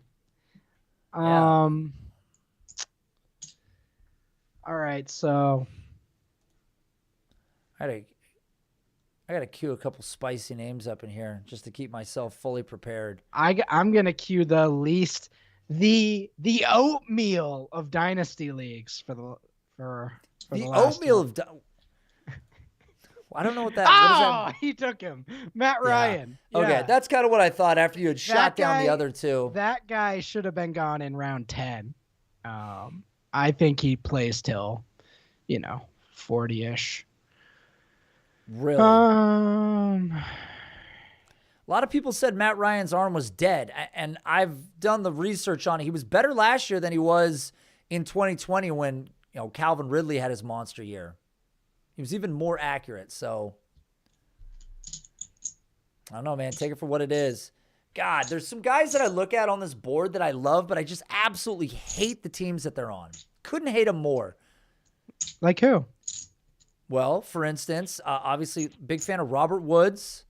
Robin Hood Woods? Yeah, but if Tennessee can't make A.J. Brown relevant, how are they going to make the second receiver there relevant? They literally just killed Julio Jones' career.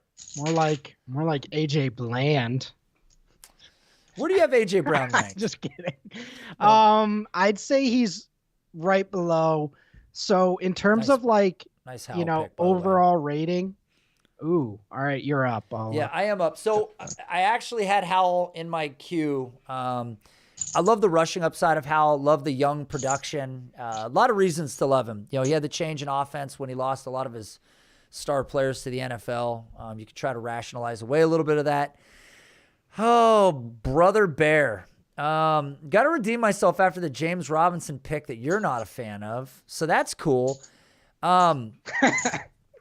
I'm actually a fan of Pierre Strong, too. I just don't know that his value is going to be better than Mariota's right now. So I'm going to go Mariota. I just feel like there's just probably more value to him going into the season. I like it. Yeah. Okay. No, I like it.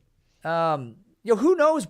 There's maybe Atlanta likes him enough to give him a shot next year and have the full season if he plays well enough. He's a good Ryan Tannehill candidate. Yes. You know what I mean? Where he ends up starting 3 or 4 years. I like that pick a lot. It's entirely possible. And in Dynasty right now, we're looking for either guys that have late round value that can pop and become, potential fill-in type running back or, Dearness Johnson type guy when you're looking at these players, or guys like Mariota. To me, again, we brought him up way at the beginning of the round, but if he plays well enough this year, you get a guy that in Superflex has a lot of value to flip. So I like it. I'm a big fan of my own pick. There you go. I like it too. High five myself over here. So we are pushing towards the middle of the 14th round. This is where ADP starts to not matter anymore. No, it's way out the window. Dude, I'm on the clock. How come you didn't say anything? I didn't know. You're about no help. So, sorry. Boy, this is not where I wanted to be. Yeah. The fun kind of ended. The clock changed on me. Now I'm staring at all these guys. Did I lose? Yeah, Pierre Strong went. He's out of my queue.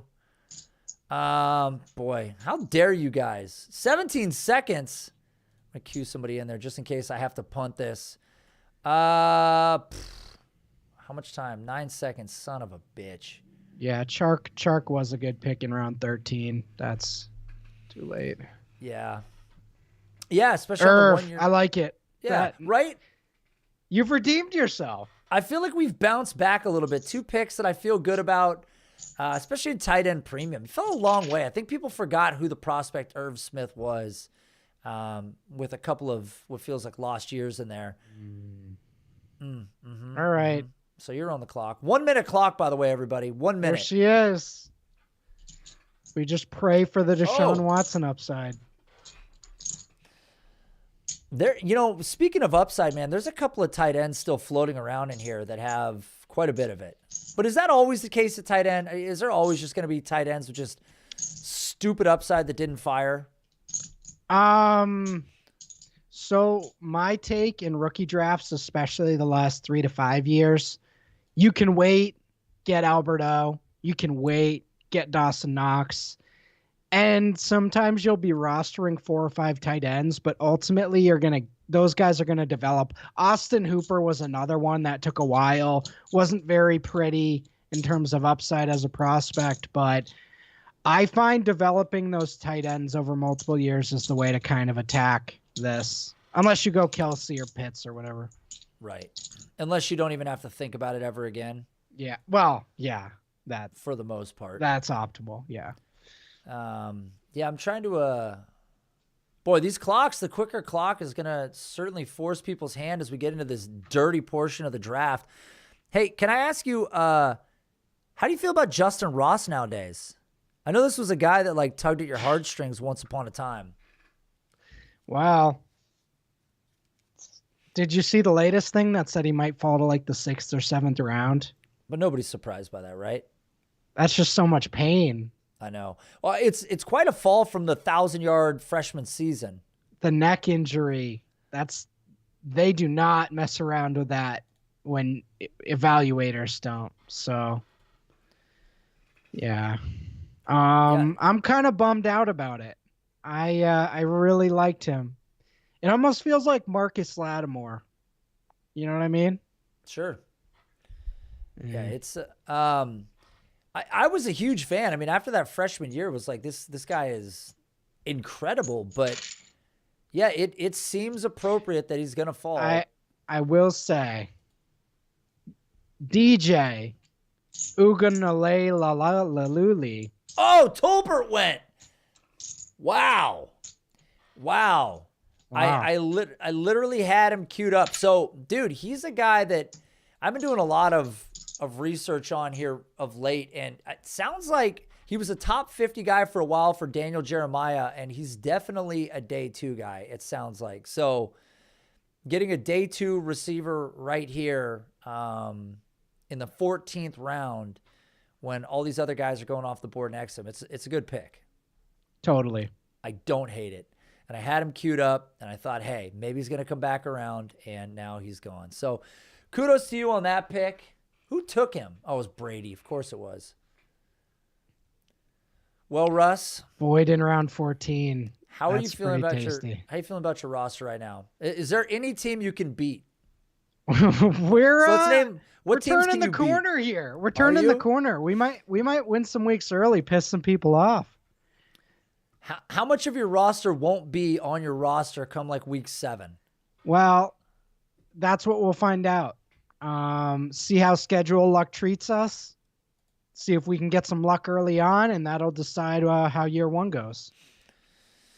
Oh man, yeah, it's I felt good about my roster. Like I think it's plenty competitive, but you get into these rounds. You might need my Melvin Gordon. We might have a deal in place week 8 when you're looking for a third bye week running back, and I'll throw you. Are you saying that my Rashad White pick isn't going to come to fruition for year 1? Yeah, I'm in trouble. Well, yeah, who got Jack from me? Oh yeah, it was the Chase Edmonds pick. That really was the pick that truly screwed me all up.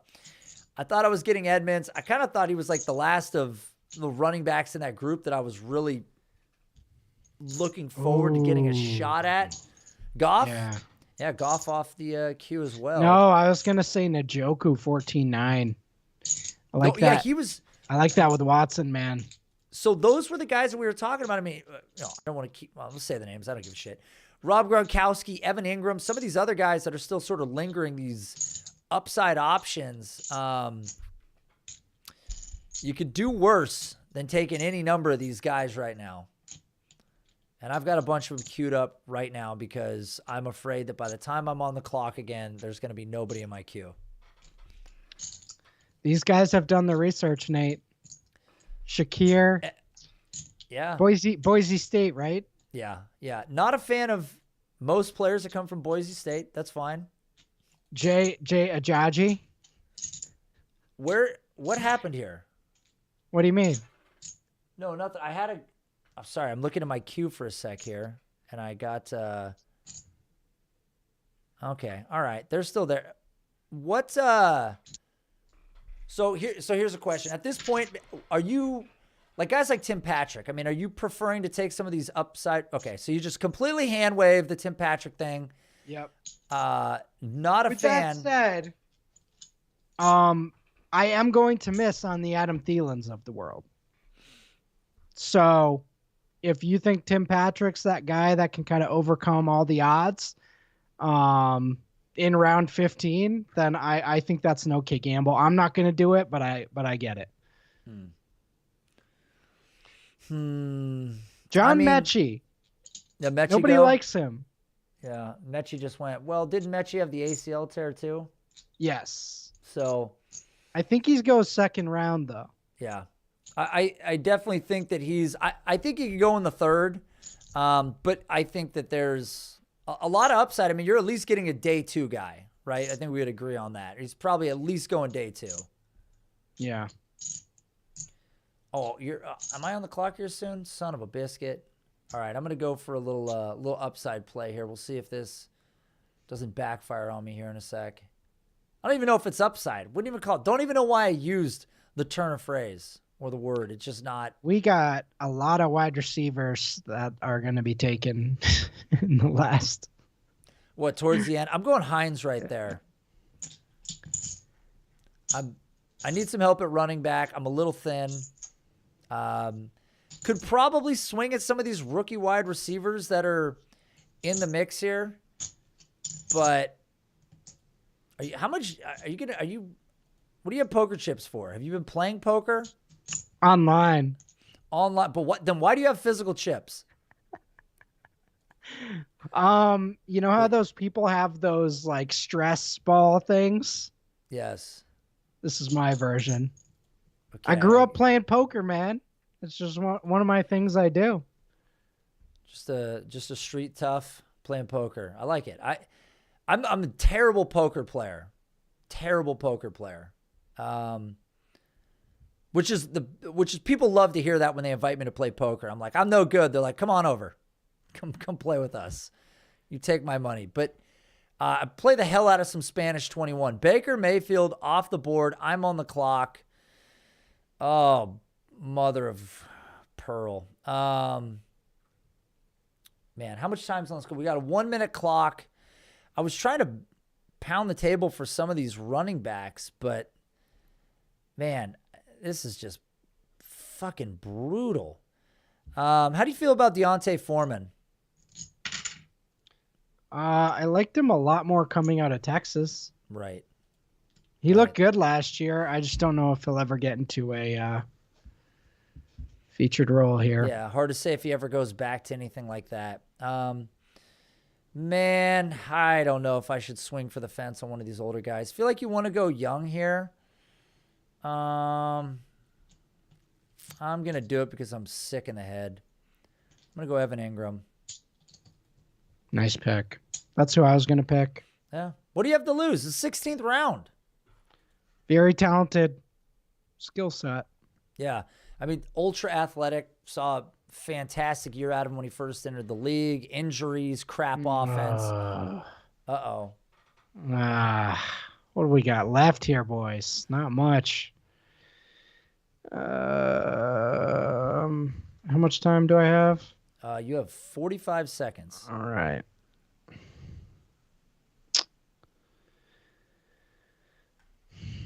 So don't take your time. Between two guys here. Who's it between? I will go Greg Dulcich. I like him. Going to the tight end. I like it. Yeah, I look at the landscape of this board and like it's crazy to see guys like Galladay fall to this far, man. It's a guy with back-to-back 1,000-yard seasons and then boom, 15th round after a monster contract in New York and just not really living up to it and injuries and whatever else goes along with it. 15th round, man. Well, that's the same. You could say the same for Njoku. Just think about where he was going a few years ago. Right. I mean, I guess he doesn't have the same type of actual production, but Chark has 1,000-yard season. Boyd. I mean. Yeah.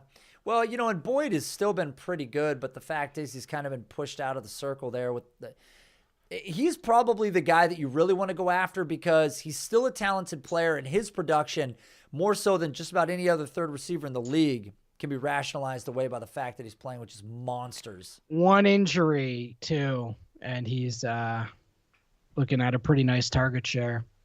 For sure. I mean, it's very true. Speaking of, what do you think of Hayden Hurst to the Bengals?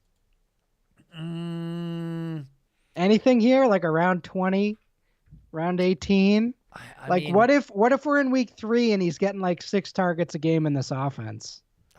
It's possible, but he hasn't really done anything anywhere. So why would it change the moment that he went to? Well, yeah, but he played baseball in college, so I was like, how does this even correlate? I mean, sure. He's, there was the draft capital behind him in the beginning. But I just feel like it never manifests. It really doesn't.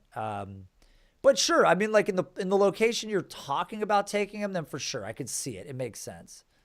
Why not? What do you have to lose? You going to like a fancy dinner date after this, Russ?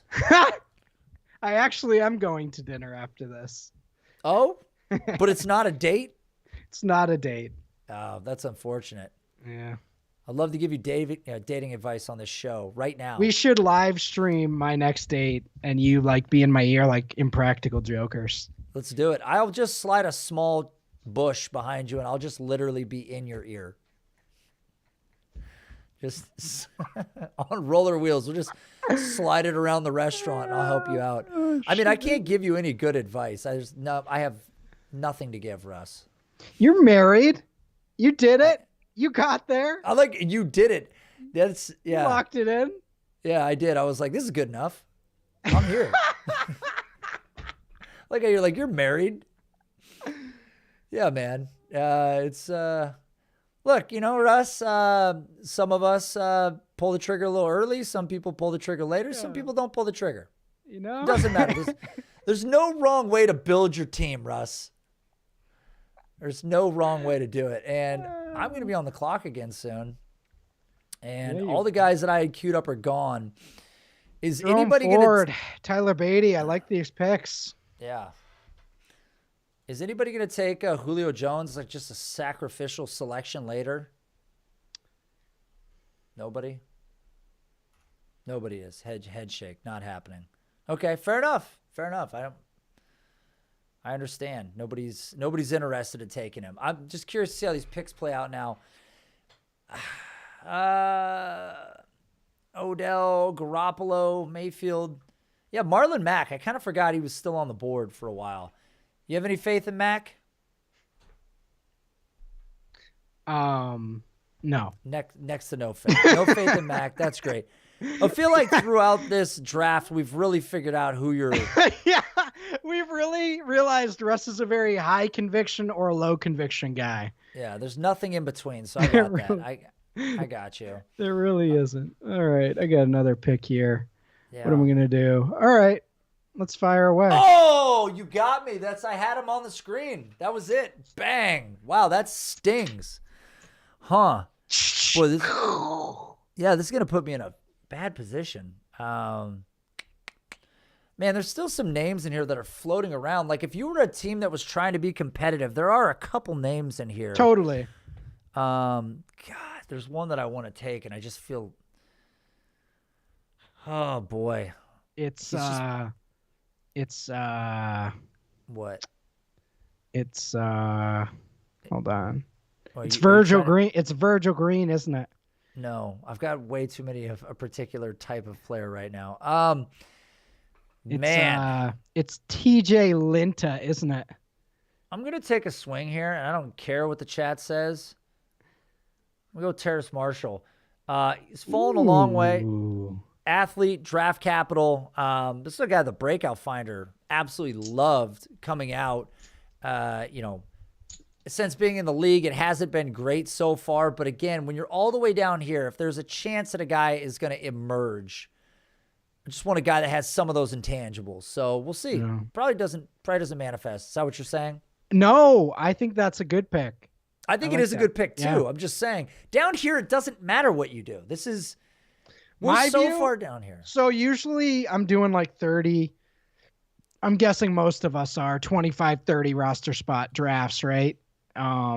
My perspective is past round 15, I'm trying to hit on 1 in 5 guys. You're trying to what? Hit on 1 in 5. Okay. As in interesting. Yeah. Back up. Those last 15 to 20 roster spots early on should be a constant churn. Well, you're trying to hit on all of them. Yeah, they typically end up being that way, Russ, whether you like it or not. Schnikes. Oh, God. I want to go Will Fuller here. Do it. But he's 28, and I'm staring at Van Jefferson, who's 25 and some change. Cup's a little older, but Cup will still be great. Woods is gone. Jefferson. Sorry, had to do it. I've got to gamble on some younger guys here. Like, I want to go Fuller, but I know who Fuller is. He's going to use drugs. He's going to play 9 games. He's going to get suspended. And then he's going to be 29 next year. And that's what's going to happen. How close am I? Tell me when to stop. How close? Am I here?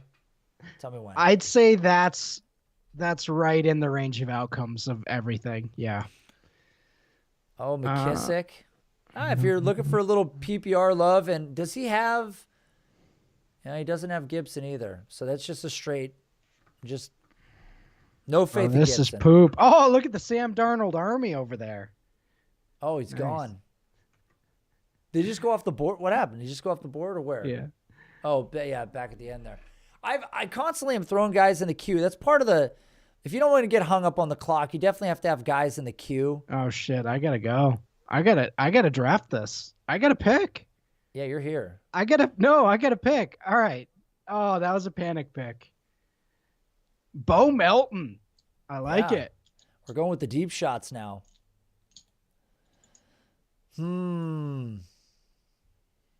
Let's see here. Yeah, this is just dead zone, dude. Here's one.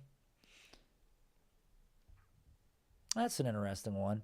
I'm just trying to add at this point, like really, none of these guys are probably going to start for you short of like serious injuries or bye weeks, or you hope you get one of these guys right. Yeah. I try to trade a lot of these guys, but I like what you said about churning the bottom of your roster, because it's true. Right off the bat that most of these guys are not going to step in and do jack, and they're probably just going to sit on the roster through the year. Maybe they get put into a package deal. I mean, that's kind of what you hope too, that maybe they do enough that they're worthy of going into a package trade. And hitting one of these guys down here that turns into a wide receiver 3 or a flex play has such a high ROI. I mean, you don't need 1,000 yards. You need a guy, if he can fill in, especially in like best ball dynasties.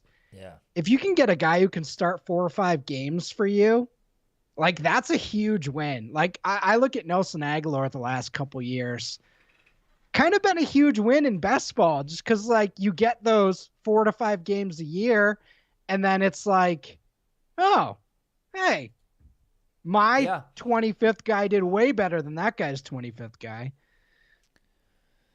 I mean, there's a handful of guys down here that could probably pop off and give you some production, but the reality is, again, like I'm not very hopeful about these guys. And I know that a lot of people get really excited about drafting these just absolute hopeless players. Remember Ty Johnson? Yeah. Ty Johnson was like this huge talking point. Like, had to have him on your roster. Blow up game's coming. And it's like, no, it's not coming. It never comes. It never happens. It doesn't happen. Like if people would just consolidate stuff and push it into sure things rather than play this game where you fiddle around and try to make it work with these late round guys, smallish backs, like it's just much easier to be successful. Wait, smallish backs, like no definition? What do you mean no definition? Like they gotta get in the gym. Oh, are you talking about like a smallish, like actual, their back has no muscle definition? Wow. Dude, we're so deep in the draft that Russ is, you got to risk it for a little corn, as Russ would say. Yeah, it's just crazy. So, well, we'll see here. There's a couple names. I got a couple queued up just in case you guys draft all the players that I wanted to draft. I got a guy. I know a guy. Yeah. If you got some real balls, say his name. Paris Campbell. Oh, there you go. Yeah. Wait, why'd I do that? That was terrible advice. No, you're all right. Look, the chat's they're not going to take it. You got 2 more picks till you're up. There goes Chandler. Here we go. 1 and then 2. And then Russ. Drew Lock was a good Drew Lock. Drew Lock was a good pick. That is a good pick, actually. I mean, I hate Drew Lock. Oh, he stinks, but you might get a year out of him. Gus Edwards, good pick. Yep. I like that. So you're up, Russ.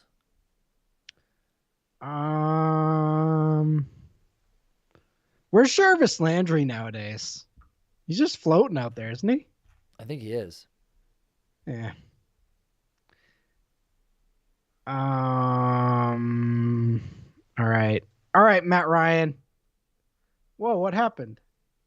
Oh, it's not my pick yet. No, it is my pick. It is your pick. What's happening? Oh, I can't pick any more wide receivers, I guess. You doing edible?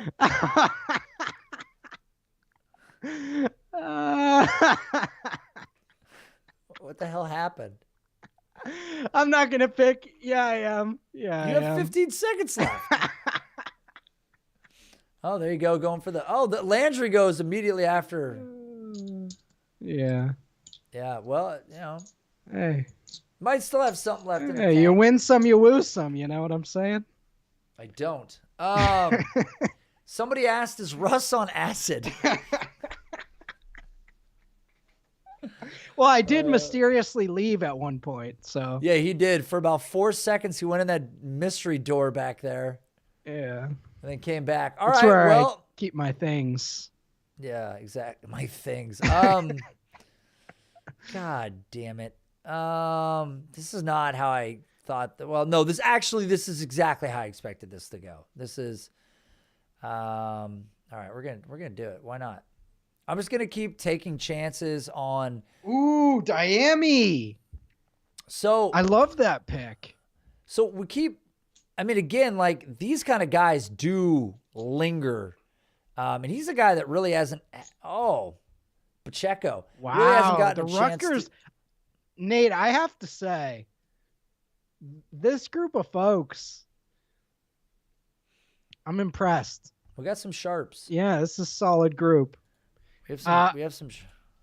When I would watch the Rutgers versus Ohio State game, it would be like, oh my God, this is horrible. And then you'd see these two guys who ended up being Bo Melton and Pacheco, or however you say his name. Yeah, Pacheco. Yeah. They'd make like huge plays, and it'd be like 52-3, but you'd be like, oh, who's this guy? I'm going to do it. You guys can eat me on this one. Ooh. Go Cam Newton. Because why not at this point? I've heard some rumors that he's willing to take a backup job. He was holding strong at one point, like, hey, I'm not going to play unless I'm a starter. Fuller, why not? Good pick on Fuller. There goes Bam Knight off the board. We're about to round this draft out. We got just all right. I'm gonna do my cool pick here. This is my fun guy. You have any faith at all? 7% faith. That's higher than mine. Yeah. Fine. Yeah, that is. Yeah, thanks to everybody who jumped into this draft. Some good rosters on here too. Good picks along the way. Do we have a winner? Let's take a look here. All right, we'll each I'll pick mine. Actually, you say yours if you Boy, it's tough. Oh man.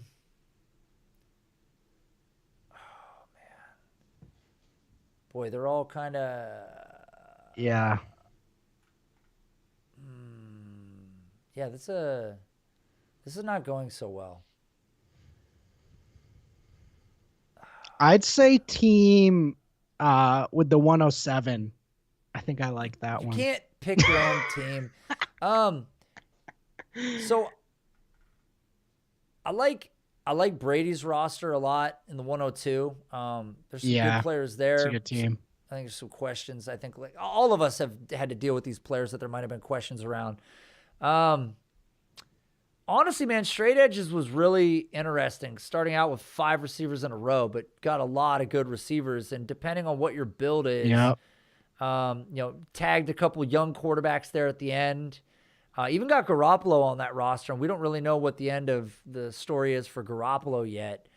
But yeah, I don't see, like, if you had to pick a team with the best quarterbacks, you and I might differ on this. Jackson and Lance has the most upside. Is there a team with more upside? I mean, Burrow and Hurts, I guess. In terms of year one, Nate, I actually think your team is pretty locked into a playoff spot. So I will give you that. Who are you going to take with the Marquise Brown pick? Allen Robinson? Well, I had him and Allen Robinson. If you put Mike Williams instead of Marquise Brown there, I think you're the favorite in year one. Really? I think my favorite build is Matty Ice here. Don't love the long-term RB setup, but I think for this year and the quarterbacks is just a dub. There's some good I mean, he's got a good roster. And I like the late round tight end combination. Yeah. So, and he's on the clock right now as we speak, by the way. Dom is a nice team too. Yeah, that was the one. Mac Jones, if I had more faith, but I looked at that team. It's going to be productive. Took a risk on the Keenan Devontae thing. Like, do they continue to dominate past the age apex? Seems to be the question. But if you were going to pick a couple guys to do it, they're definitely in the conversation. Taylor, Fournette, Aaron Jones, that's going to be a problem. Yeah, this year. And then Albert O, I'm super high on. So, so that'd probably be my winner. I'd say Dom. Draft board up. So you're going with Dom. Wait, did Dom auto pick? I don't know. Not the whole way, right? No, Dom was here. Dom was here. Dom was picking the whole time. So Dom, Matty Ice, and then I'd say you're a top contender for year one. I appreciate it. I aim to be in that position, but I agree with you. I think that those groups of people make a lot of sense. Maybe not given enough. There's some risk to some of these rosters, though. But nonetheless, I agree with you on those takes. I think the Lamar Jackson, Trey Lance quarterback combination that was just filthy if it pans out. You're either going to have no quarterbacks because of injury, or you're going to have the 2 highest scoring quarterbacks in the whole league. And I don't know which one it is. So. I do like Lance. Yeah. All right. Well, Russ, you were on with me for, I don't even know how long the stream's been going. Our stream's been going a long time. Russ, thank you for coming on. You know that Stained song, Nate? Which one? It's been a while. Oh, yeah. Is that them? Wait, I don't know. Yeah, I think so. Is it? I don't know. I don't listen to Stained. I have no idea. Why not, bro? I don't know, Russ. You're not a big Stained guy? I know you're trying to wrap it up. I'm just putting little cones in your way. I was trying to wrap it up for you. I thought you had to be somewhere. I thought you had a dinner date. I do. With a lady friend. 2 hours we've been on. We're on for 2 hours. That's pretty good, man.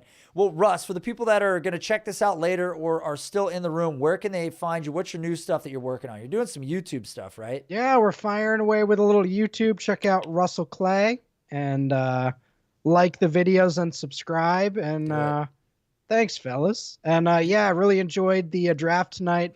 Pretty sharp group of folks. So feel like I honed my skills as well. That's right. Yeah, Russ, you got 1% better today. That's right. Which must mean this was a significant gain. So, all right, everybody. Thanks for tuning in. Thanks to everybody who drafted. This video obviously will be up online here immediately after we're done, after I change the graphic on it a little bit. So anyways, thanks, guys. Go check out Russ. Follow him on Twitter if you don't. Check him out on YouTube. And for those of you guys that are going to see this video that aren't members of the Discord, in the link, there's a Discord link. Go down there, click it, join the group, start chatting. We have trade channels, rumor channels, draft channels, you name it. We've got everything in there, and we're continuing to expand. So look forward to adding more people. All right, see you guys. Boom. End stream and